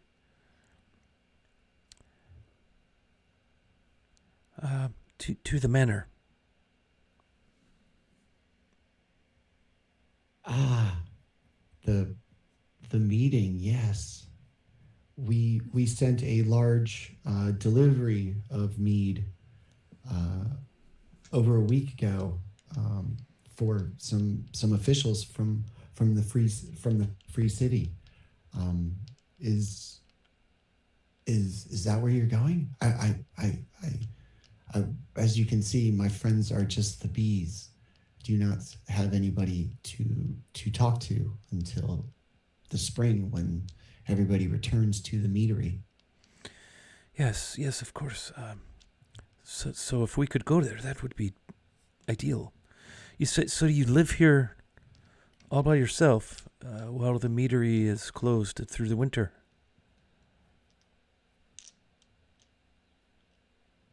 It's I am alone in this world, except for the spirits of nature, and I prefer it that way. It's a lovely place, but it is not my home. I I do what I do for my enjoyment and for that of the media, for the meadery. But this is where I belong, lest I worry people exploit my unique gifts. Yes, of course. It is such an honor to meet you. Perhaps we might become friends when I have more time. I would like to come learn more. Well, yes, dear. It's like this year round. I cultivate these flowers and maintain the temperature. No matter the weather anywhere else, it will always be summer here. She seems pretty blown away by that, having been only accustomed to the natural order of the seasons and so forth, not aware that such a thing could be done. Would it be possible to purchase or get some of the? Is there any mead left? Something from such a beautiful course, dear. place. Yes. She walks over to one of the large tables with the boxes on them that the bees have been coming in and out of. She pulls out a wooden slide, grabs a bottle from under the table, puts it up, kind of washes her hand over it on both sides, and the board just kind of magically kind of dissolves and fills its way up to the top of the bottle. At which point she puts her thumb on the top of it, waves it a little bit, and it is corked. This is the freshest I can offer. I would suggest you wait a bit to drink it. It is still quite young. Selma kind of stands there for a minute, a little slack-jawed, eyes full of wonder. Looks at Renesmee. I will share this with my friends, but what a treasure! And she'll fish out. I do not know what something like this would cost, but please let me offer you something for your whatever, if you need coin. Or she's clearly a little off, overwhelmed, and she'll fish out some gold pieces. I cannot accept this. I use my gift to help others, and it is not for financial enrichment. I live alone in this grove. I have no need for money that nature cannot provide. Oh, of course. I understand.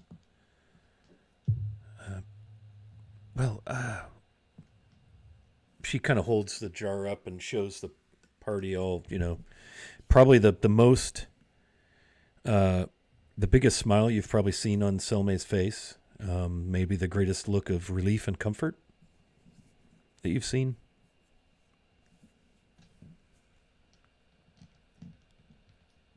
Suddenly, despite, in this area, everything being warm, a very cold breeze blows through, and Renesmee kind of perks up. Oh no, I think they're back. And she is going to transform from this kind of elegant, calm demeanor, autumn-themed elf into a taller, more strong, red and yellow themed, that's more reminiscent of summer. Her magical aura is going to seem to go away, and in her hands, as she transforms, turning a short bow and a long sword. They're here. Get behind me. Everybody roll for initiative, please. She's so cool.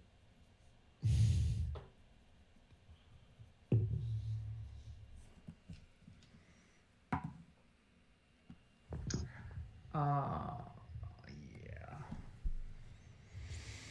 All right, 25 to 20. Okay, we're going to do this again. 20 to 15.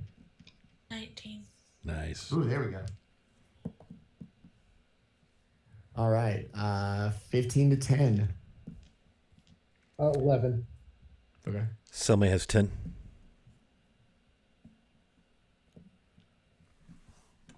All right. Lapis? 3. Beck? 3. 5. All right. Woo. And no hurry for combat. As she kind of transforms from this kind of loving, nurturing being of nature into this almost combat-oriented figure, her voice seems deeper. seems a little more on edge, a little less, tree hugging hippie vibe. And as she does so, she points out in the distance towards the bank of the river. They've been coming this way for days. I don't know where they come from. And out of the ground, 2 ghasts are going to kind of pop up just in from the riverbank. They're rotted, they're gross, they smell like water. However, they don't appear to be the kind of gas that has been dead forever and ever and ever. They appear more recently dead. They're slightly bloated from being in the water, and their clothes even still have kind of a dried blood that you can tell is relatively fresh. They're about 30 feet away from you. There's 2 of them coming up out of the bank of the water, and Henry is the first to go.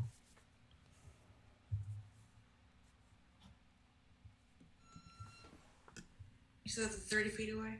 Yes, ma'am. Okay. We'll go for another short bow attack.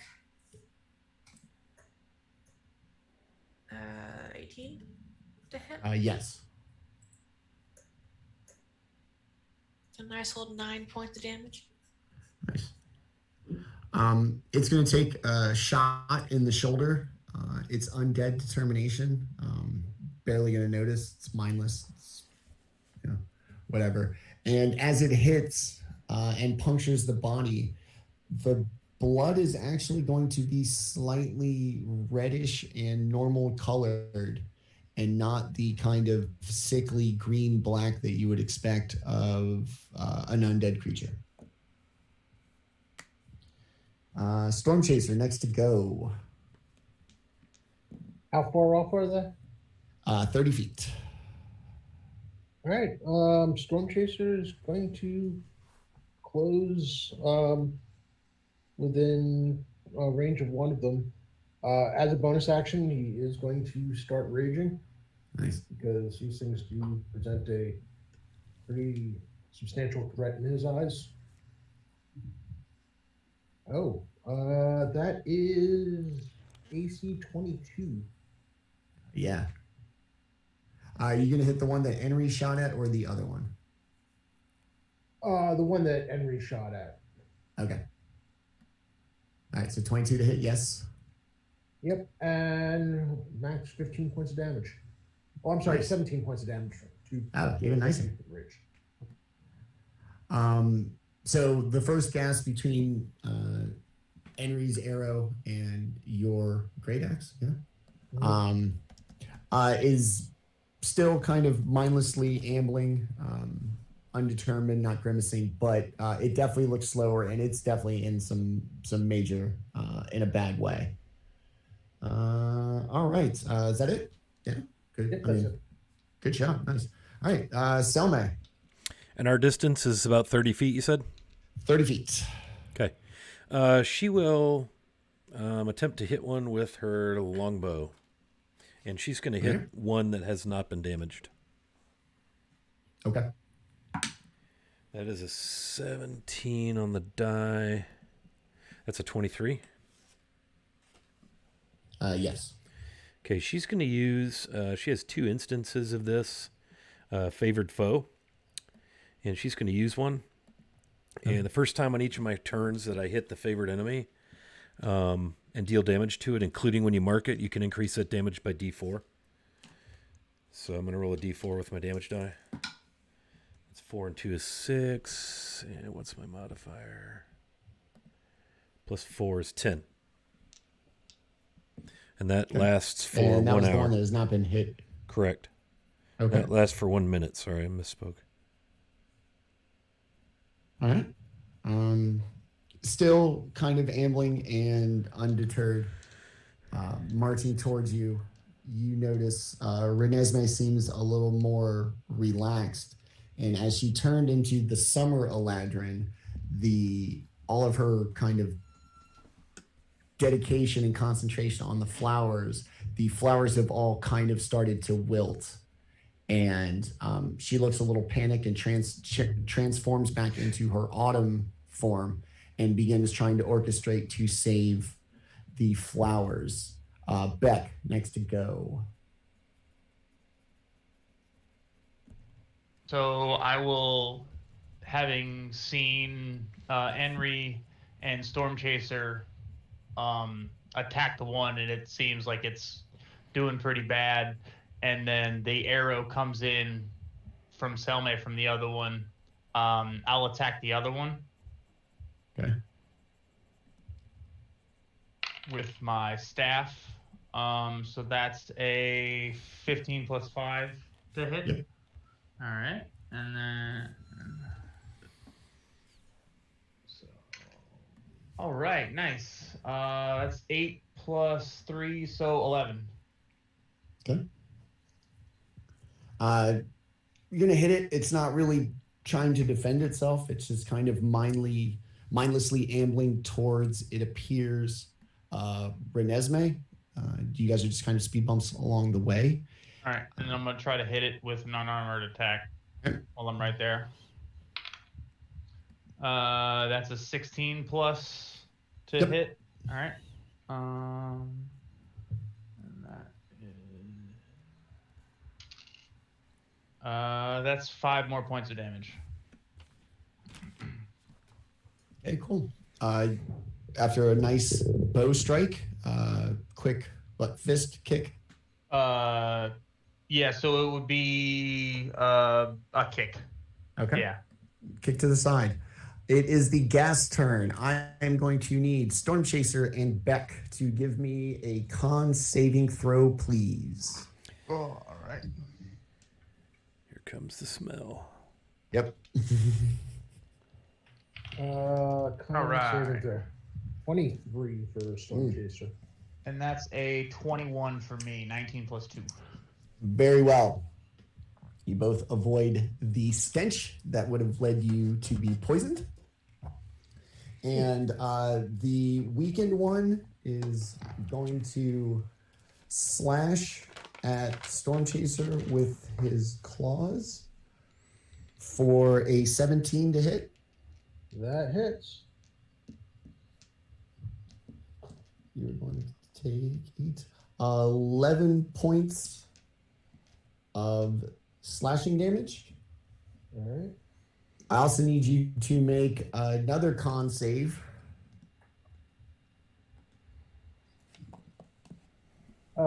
Yeah, that one didn't go so well. Even with the bonus, it's only a 7. Ooh, okay. So after being slashed, you are now going to be paralyzed for 1 minute as a result of that failed save. The other one... He lets out a grunt as he feels his entire body freeze up on him. The other one is going to take a slash at Beck with an 18. Yep, that'll hit. And we'll also do 11 points of damage, and I need a con save from you as well. All right. That's 18 plus 2. Okay, so you will yeah, it's all or nothing. So you will avoid the paralysis that took the barbarian, but he'll still hit you with a pretty good little slice there for 11 points of damage. That will be both the gas and... All right, old man, let's do this. Both of them are in pretty bad shape. One of them has a paralyzed Storm Chaser in front of him. One of them has a slightly slashed up Beck in front of the other. I'm going to look for an angle as I walk 30 feet away and go for the one that's engaging Storm Chaser with an Eldritch Blast. And that's going to be... Ooh, that's a good number. That's 26 to hit. Yeah. And that's also a good number for 12 points of damage. You seem like overly shocked by this. You're like, wow, I'm doing really well. Yeah, I'm surprised. All right, second killing blow of the day. Go ahead and tell me how this gas goes down. This one decapitates it and the head flies off since Storm Chaser did that. That sounded like a really cool idea. Start decapitating more people. All right, theme of the show. Fantastic. We found No our reason to lose identity. your head. Well, 3 episodes in, we found our identity. Fabulous. All right.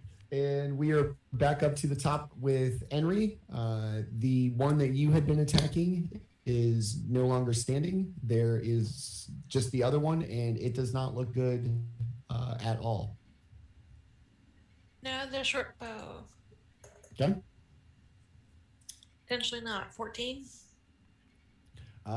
Yeah, 14 actually gets it done. 8 damage. Go ahead and describe what this arrow blow does to it. Nice. Right to the neck. It doesn't really gasp for air so much as just kind of bubbles form out of the hole, and it kind of just slumps down. Once they're both down, Renesmee kind of runs over to Storm Chaser and kind of rubs his head a little bit to bring him to.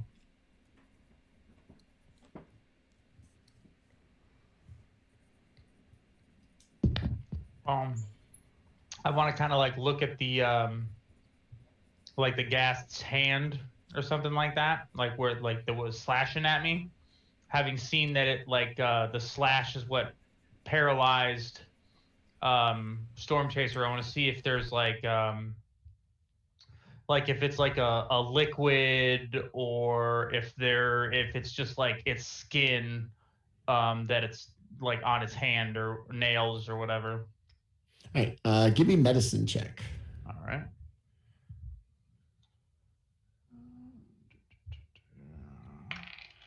Ooh, nice. That's a 19 plus 4, so 23.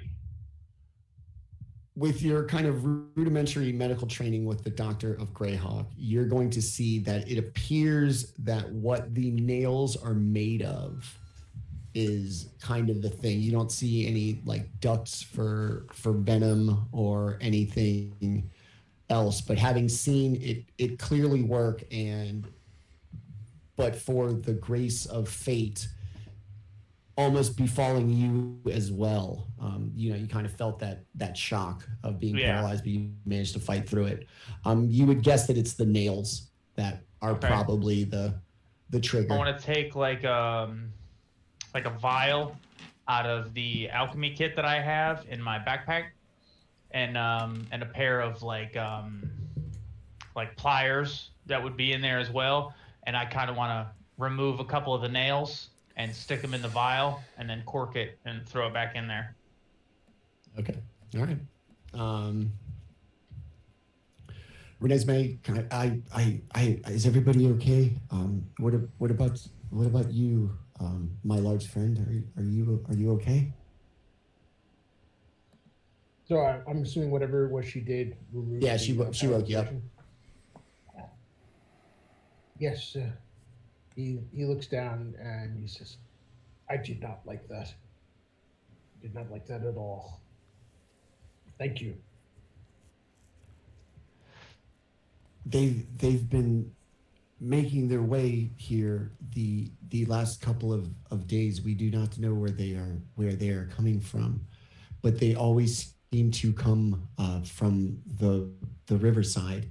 And she points to a couple of spots on the bank where these large holes appear, as if that's how they kind of came out of the ground or dragged themselves to shore from the river. Spooky. How long has this been going on here? For a day or two.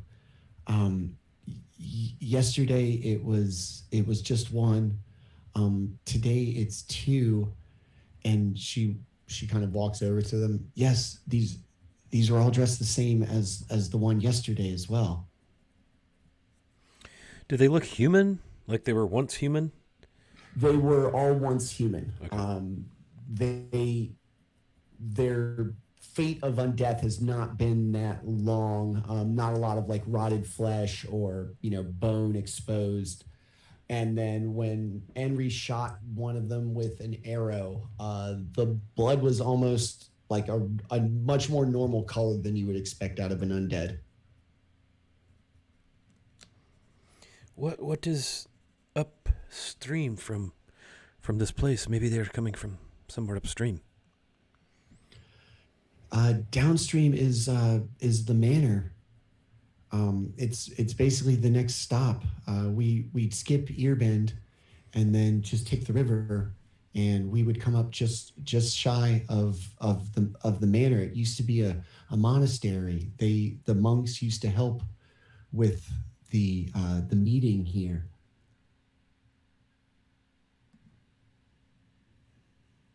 What about the clothes of the two guests? Are they dressed similarly, uniform like, or are they just like villager clothes? They are dressed similarly, kind of an all black getup, and oddly, they both have a similar symbol on like either a pin or embroidered into something over the left shoulder.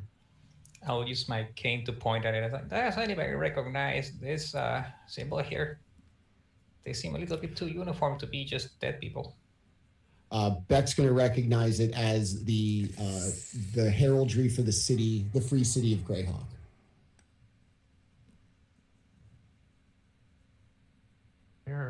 They're from the city. They're why would they be out here? I don't.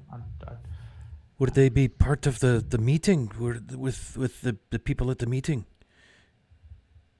Maybe we need to make haste. Like it seems as if it may be.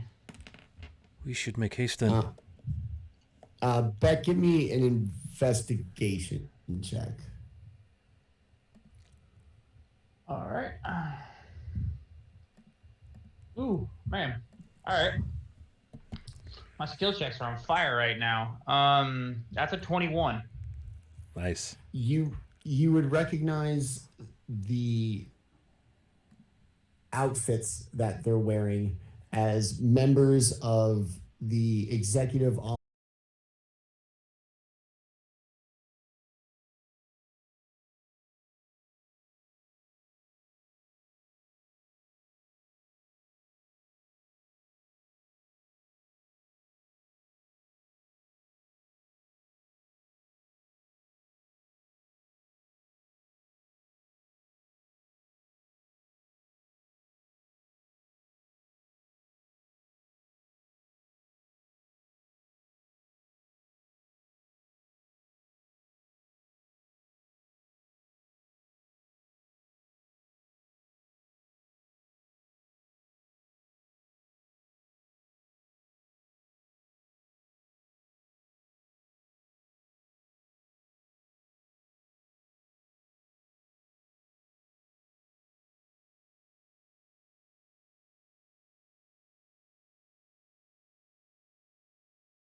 All right, we are back, ladies and gentlemen. A little break. Off you go, Manny.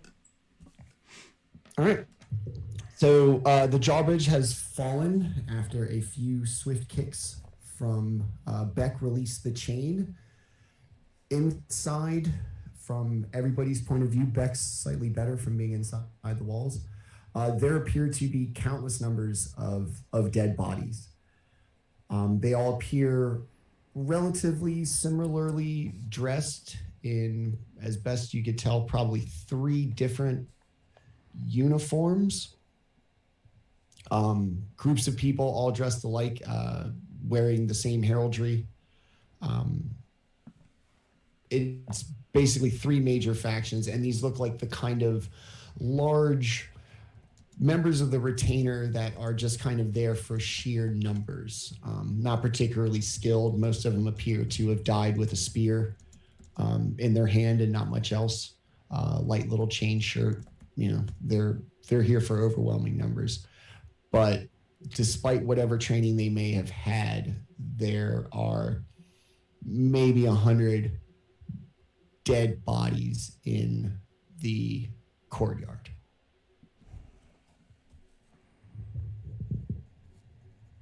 Kind of want to like. Scrumptious. Oh, sorry. Go ahead.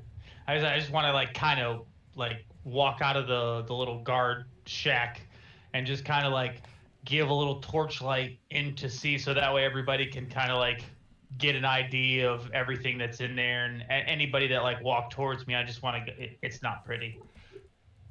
Stormchaser looks around and, in giant language, lets out a string of expletives. As you look at the carnage. Your screams echo off the stones of the manor, emphasizing how just utterly quiet the entire structure is. A few birds fly off one of the towers, but you are very quickly becoming aware that you may be the only living things in this structure. No sound at the exclamation, no motion, no light, just an echo of your anguish. I think Selme will be quickly going through the courtyard, kind of looking up at the ramparts, looking down at the bodies, trying to see if she knows any of these people, looking for an individual in particular. Go ahead and give me investigation. And with advantage, thank goodness, because that's a 1. And that's a 3. 4. That is freaking awesome. Looks like Friday night's You're dice welcome. rolling is continuing on today. Investigation, that is a 3. I got no bonus there. Woo. Everybody appears. Nobody you recognize do you see. Almost everybody appears to be human. And there are a smattering of elves, but none that you would recognize, and none wearing any, color scheme or kind of uniform that would distinguish them from anybody else. Like I said, you've basically seen essentially 3 different uniforms pretty much amongst all the bodies. One of them being, and the largest being, that of the Free City of Greyhawk. The other ones Beck would recognize as the heraldry of Hardby, the kind of nation to the south,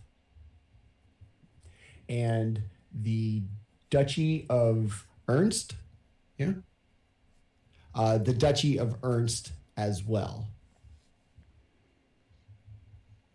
Lapis will go around with his stick, moving clothes, and see if there's any white feathers from his mentor. Also, no. Like I said, mostly just humans. All of them seem to be kind of, like I said, like base foot soldiers. As everybody I'll kind be of right makes, back. Yeah. I think a shipment just arrived, and I want to go get it inside real quick. I'll be right back. All right.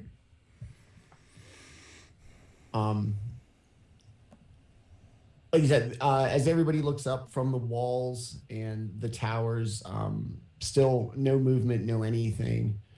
The ground floor of the courtyard seems to just be accessed only by the drawbridge, and then a set of double doors kind of at the far end. So perhaps all of these people were trapped here, or were just overwhelmed by such a large force that they all died here like this. And it definitely looks like battle, like sword slashes and axe cuts. And are there sword slashes? There are scorch marks on the walls. There are arrows and crossbow bolts like wedged into any kind of soft surfaces. The only thing that isn't clear is whether these three groups only fought amongst themselves, or if there was potentially a fourth party involved that may have left no trace of its casualties. Yeah, I think that Selme will probably be looking to see if there are any tracks. You know, I'm sure it's just a freaking mess, the ground, but to see if there are any tracks or prints or indication of anything other than, you know, the booted feet that one might expect from these three assemblages of people. As far as you can tell, the only kind of pathways to walk are between like series of bodies, and as people haven't probably moved any. It looks like just a well-trodden path of obviously a lot of it focused on the door where Beck came in. That was probably how they left. If the drawbridge was up, or at least the last person, how they left. Are there any tracks on the drawbridge from like wetness? You know, stains on the bottom of boots, anything that would... There does appear to be like dust and wagon tracks, as if things had come in or out at some point. Okay. You don't know how long it hasn't rained, so they could have been there for, you know, however long. Yeah. Okay. I think we should search the manor. And then, like I said, at the far end. All right, so through the double doors, you will see stairwells that go up on either side, and this kind of, it looks like almost like a reception area. It's inside. There are banners hung that you're guessing are the sigil of the current Lord Thorn Vandrin. He was mentioned in one of the letters found in the mysterious office. So I did hear everything. Okay. The one thing I might have missed was, did we determine how long ago this took place? It looks like within the last probably 2 or 3 days. The Okay. cool weather has probably helped preserve some of the bodies. Nobody seems to pick clean. There's definitely been, you know, carrion birds and various other things. These bodies have been here for quite a while. Some of them are missing eyes. Might indicate a wild beast. Missing limbs that could have been, you know, a bird coming by to peck. But nobody's down to skeletons. It's not, you know, the bottom of a crypt kind of a thing. But it's like longer than a day. It's Yes. more like, all right. Yeah. It does stink of dead bodies. You know, a lot of blood has been spilt that it kind of permeates the air, and you get that kind of thing in the back of your throat and your nose. Mm-hmm. So in the grand reception room, you see banners hung, a couple of doors on the side, and it looks like a wall of Greyhawk soldier bodies all died in front of another set of double doors in front of you, and one of the double doors is, slightly opened inward towards the room. Does it look like they were trying to get in the doors or guarding the door? Or? Their backs are to the door. So it looked like they died with the door to their back, trying to defend whatever was coming at them and protect whatever was inside the door. Any sense of what killed them? It looks a lot like outside. There's probably 30 bodies in here. The majority of them are Greyhawk soldiers, Free City. Just like outside, there's scorch marks from probably errant spells, crossbow bolts, and arrows in multiple bodies, slashing, piercing wounds. Nothing too crazy. Here, the soldiers, not having been exposed to the outside and the elements, are all missing their left hands.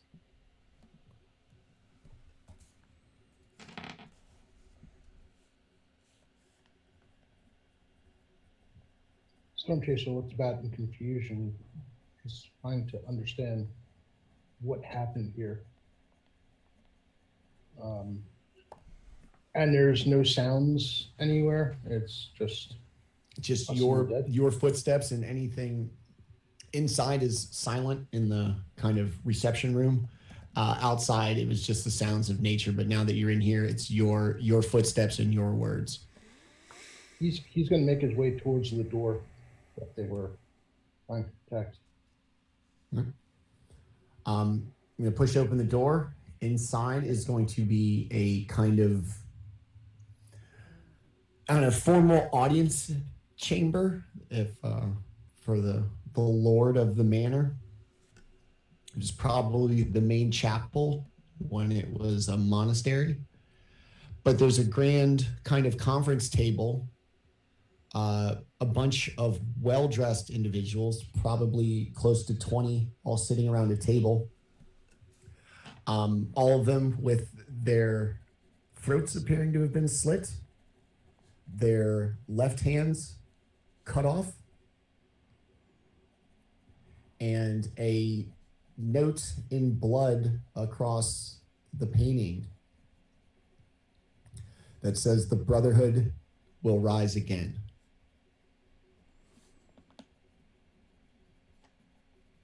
At that, he calls out, yells for Stelme. Yeah, she'll come in quickly and just kind of stand there in disbelief, tears welling up in her eyes. Does she see Galeth? Yeah.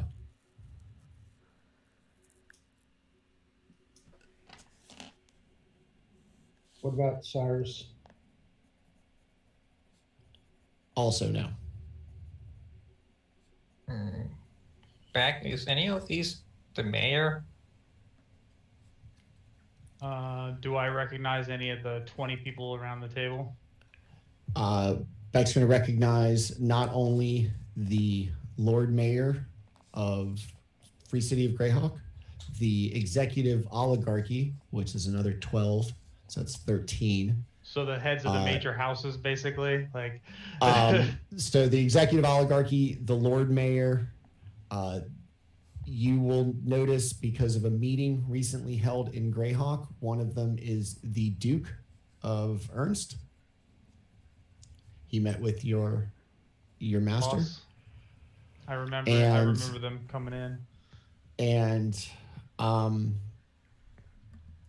couple of them, the symbols look to be of the cleric that you passed on the road. They have the blue and silver robes and tabards, all seated at the table together. The room was not like destroyed, or it looked like a fight had happened.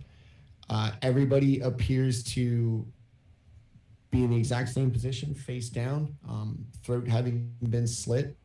All the papers on the table are undisturbed, and just the menacing message written on the wall. Have any of you heard of this brotherhood? Does that ring any bells in from where you're from?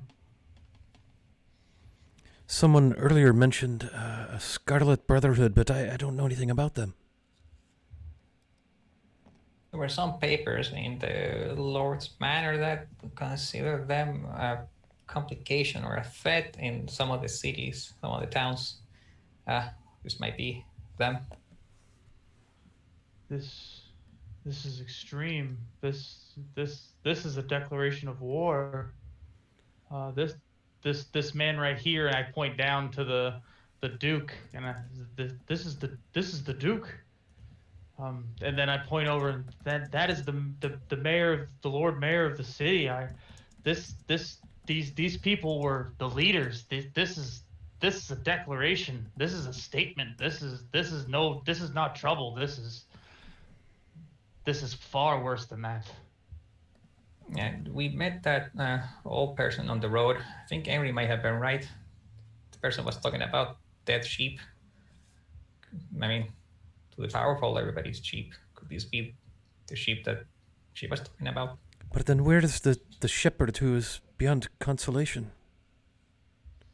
We never encountered them on the road. Perhaps we did not go far enough up the road.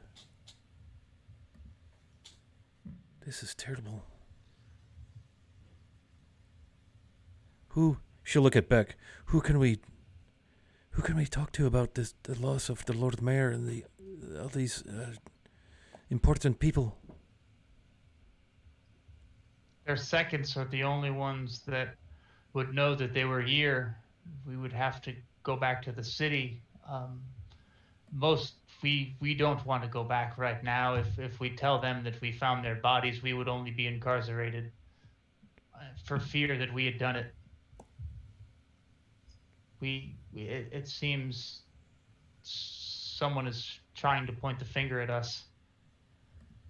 While they're discussing this, Stormchaser starts looking about all over for some sign that Cyrus was here.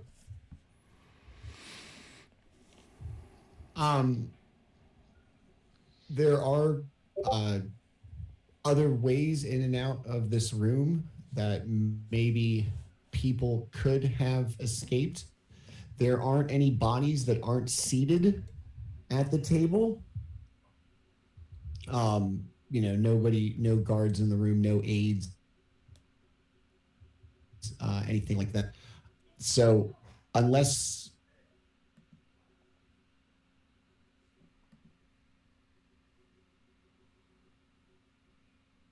No, the Brotherhood got money. I think Manny froze a little bit there. Yeah. Damn it. Okay. You're back. Yes. Yeah. All right. So, like I said, nobody who's not seated at the table is dead. There's no aides, no attendants, kind of standing around the perimeter. And hold on one second. The real Scarlet Brotherhood is now heard from. Yeah. So my toddler's having a meltdown. Yeah. So there aren't any bodies that aren't like seated at the table. So if you believe that your person is worthy of sitting at a table with the Lord Mayor and a Duke, then short of that, there's no sign of anybody being there. How many people are there at this table? 20. 20. Something about the scene just strikes Stormchaser, other than the fact that there's 20 people sitting at a table dead. And he goes and looks to see if there's some sign that they had put up any kind of struggle, or because there's 20 dead corpses, and how does that happen?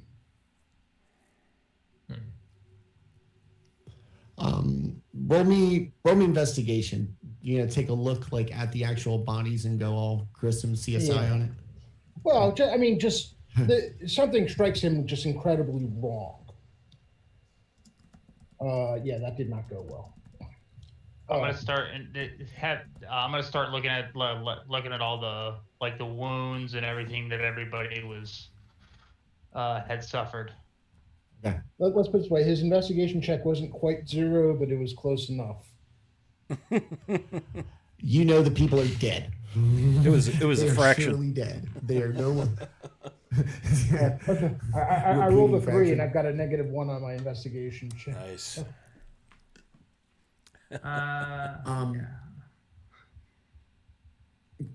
Okay, so like I said, throat slit. Everybody's left hand's missing, and as far as like signs of a struggle, like there aren't, like everybody's got paperwork in front of them, and none of that is askew, or nothing seems odd about like the tapestries on the wall or the carpet or anything. For what you've seen of the courtyard and then the kind of reception room, aside from the dead bodies, this place looks totally normal.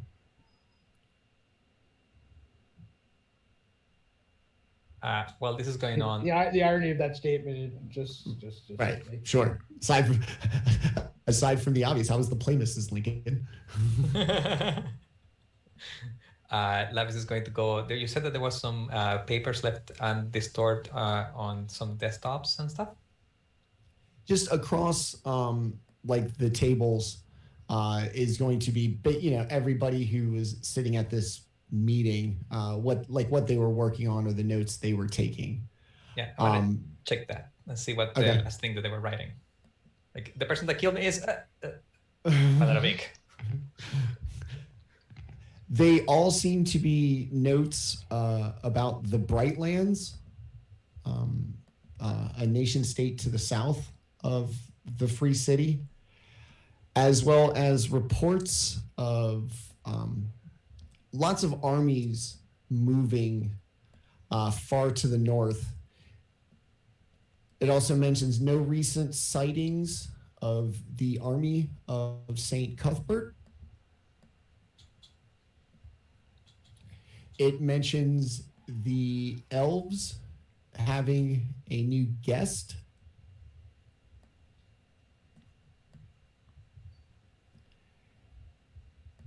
And the largest kind of section of all the notes are related to the supposed rise of the Scarlet Brotherhood, as well as like lists of attacks and things that had been attributed to them in about the last 12 months. A lot of them state that they are essentially a threat to all of the free lands, and that even in this kind of post-war time when everybody has retreated into themselves and their own nations, that everybody would need to come together now to defeat this threat. And it mentions emissaries and has them like circled. Okay, I would tell the party this information that I found. Pick up the paper that unless it's marked with blood, that has the information on the elves, and hand it to Esme. And because like hand pieces of paper with information to the people that seemed more appropriate to be interested in it. Did it name the Scarlet Brotherhood specifically, or a Brotherhood? It mentioned the Scarlet Brotherhood. This is, essentially, basically like an intelligence briefing. Yeah. gathered by most likely the people in this room. They seem to be have been having forming an alliance against this Brotherhood, and it seems like the Brotherhood heard and did something about it. Why the left hands? Not so sure. This is also strange. I wonder what may have happened with our people we were supposed to meet. I don't understand that part. No Arakokra, I imagine, in the people. Maybe they weren't here. No Arakokra, the people sitting around.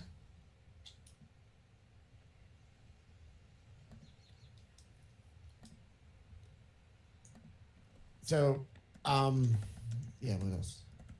Dead bodies. I was like, I like I said, I just want to make sure we get to everything. Left hands. Yeah, and like I said, so there is another door in the back of the room that appears open. It just kind of leads off into a hallway, as well as the kind of back in the reception room, the stairwells that led up if you would like to continue to explore the manor. You also, hold on, last thing. There are no marks of any errant spells on any of the walls or surfaces in here? the conference room. None of the tapestries appear burnt, nothing, unlike outside. No arrow bolts or anything. Everybody in this room died by blade, or at least it appears that way. Are they drinking anything? Do they have cups? Is it mead? They do have cups. You sniff it, and it has mostly evaporated, leaving a lack of smell. And in the kind of gold chalices that they were drinking out of, it's hard to tell color, but it's very thick, like mead. Ooh, I will share this piece of information and say, for people to die without a fight may have been poisoned. The cups, they have meat in them. I would be careful, Esme, with the meat that you got. Renesmee gave me a good vibe, but I mean, things are getting a little bit weirder the more we go forward in this path. We saw her draw the meat right from the bees. It is fine. If it were poisoned, I'm sure it would have been done so after it was brought here, or during transport. That is true. That is true. But their throats were slit. I think perhaps they might have been simply overwhelmed by numbers, and some ritual killing took place. I'm sure the Brotherhood would like them to know who was doing the killing. But how did so many die in their chairs? I mean, most of the stories that they usually get poisoned and they can't resist, and someone monologues for a little bit and then kills them. But those are just books. These get a little bit more real than stories. I've read those books. Stormchaser kind of nods, and you're pretty certain he didn't understand a word you just said. There's usually a band playing music about rain somewhere. Actually watched that episode yesterday. Well, if we have checked this, we might as well be thorough and check the rest of the matter. Yeah, just There's finish always investigating. Yeah. As you kind of make your way through the manor, the scene is very much the same as it is through the kind of rest of the entire structure. Just dead bodies everywhere. After searching pretty much the entire place and seeing nothing but dead bodies, in one of the towers, you find a body, alone with a dagger in his hand, puncture wound to the throat, and a note on his chest.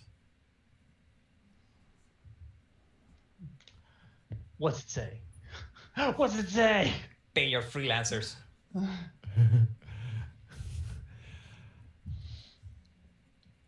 Please forgive me.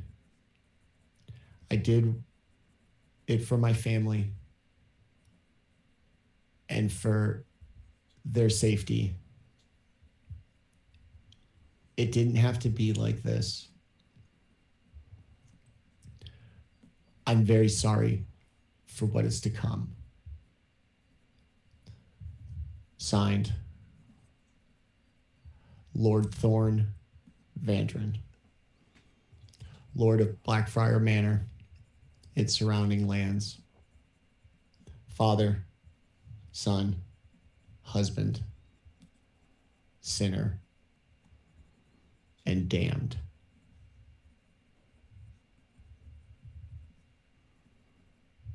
Fuck. And on that note, I think that's where we'll call it. Yeah. Oh, Well, now. we know who was in collusion. Yeah, that's how they Was. got in. What was exactly was. Wow, this did not go well. Shit.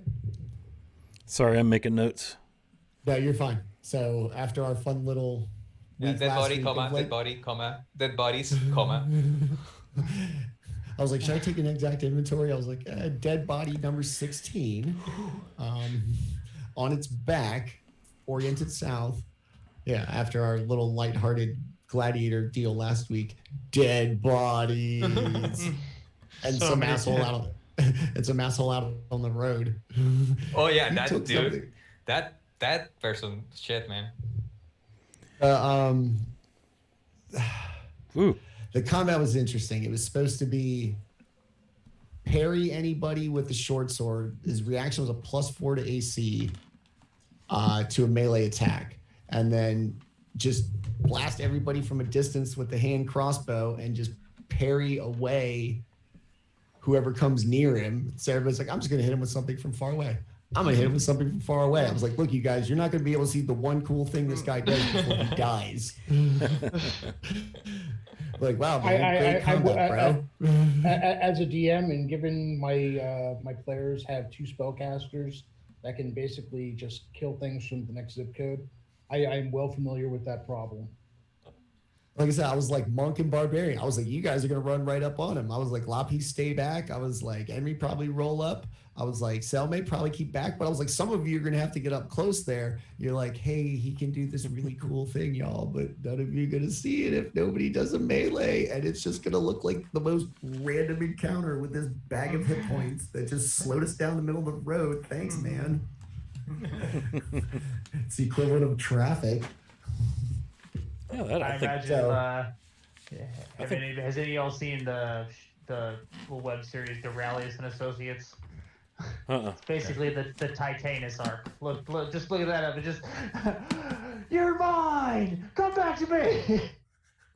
So, yeah, I was like, all right, somebody come up and hit his so I can do the cool thing. I was like, man, what a cool like ability. +4 to AC is a reaction to a melee attack. Okay. AC was already 19. All right, man.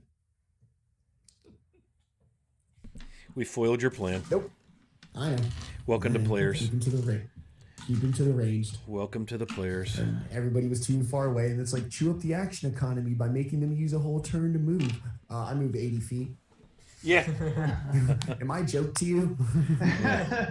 Monk life. Monk. Yeah, monk. I'm laughing at the fact. I'm laughing at the fact that the monk can move farther than I can, despite my long legs. Yeah. As a bonus action. Look, man. As a bonus, that's right. As a Yeah. bonus action. I'm gonna do that, and I'm gonna do something else.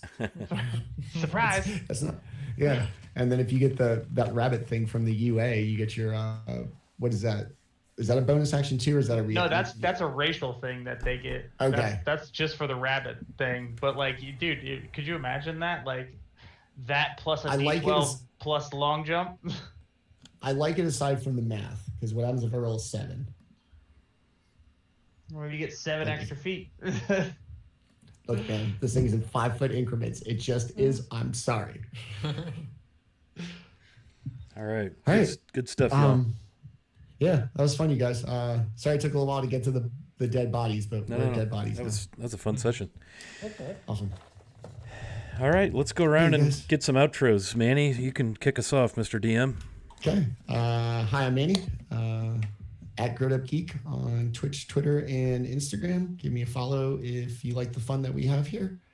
I'd like to thank everybody for sticking around today. I know we were late getting by, and I hope today's session was worth it to both our lovely group and the people who watch.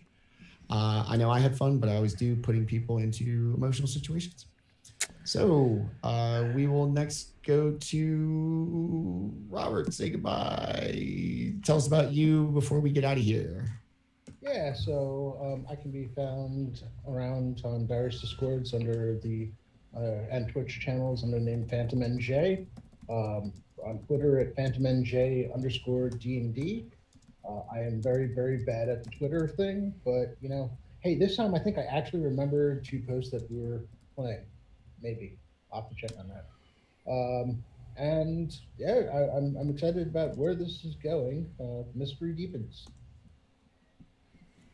Yeah, dead bodies. Hey, man.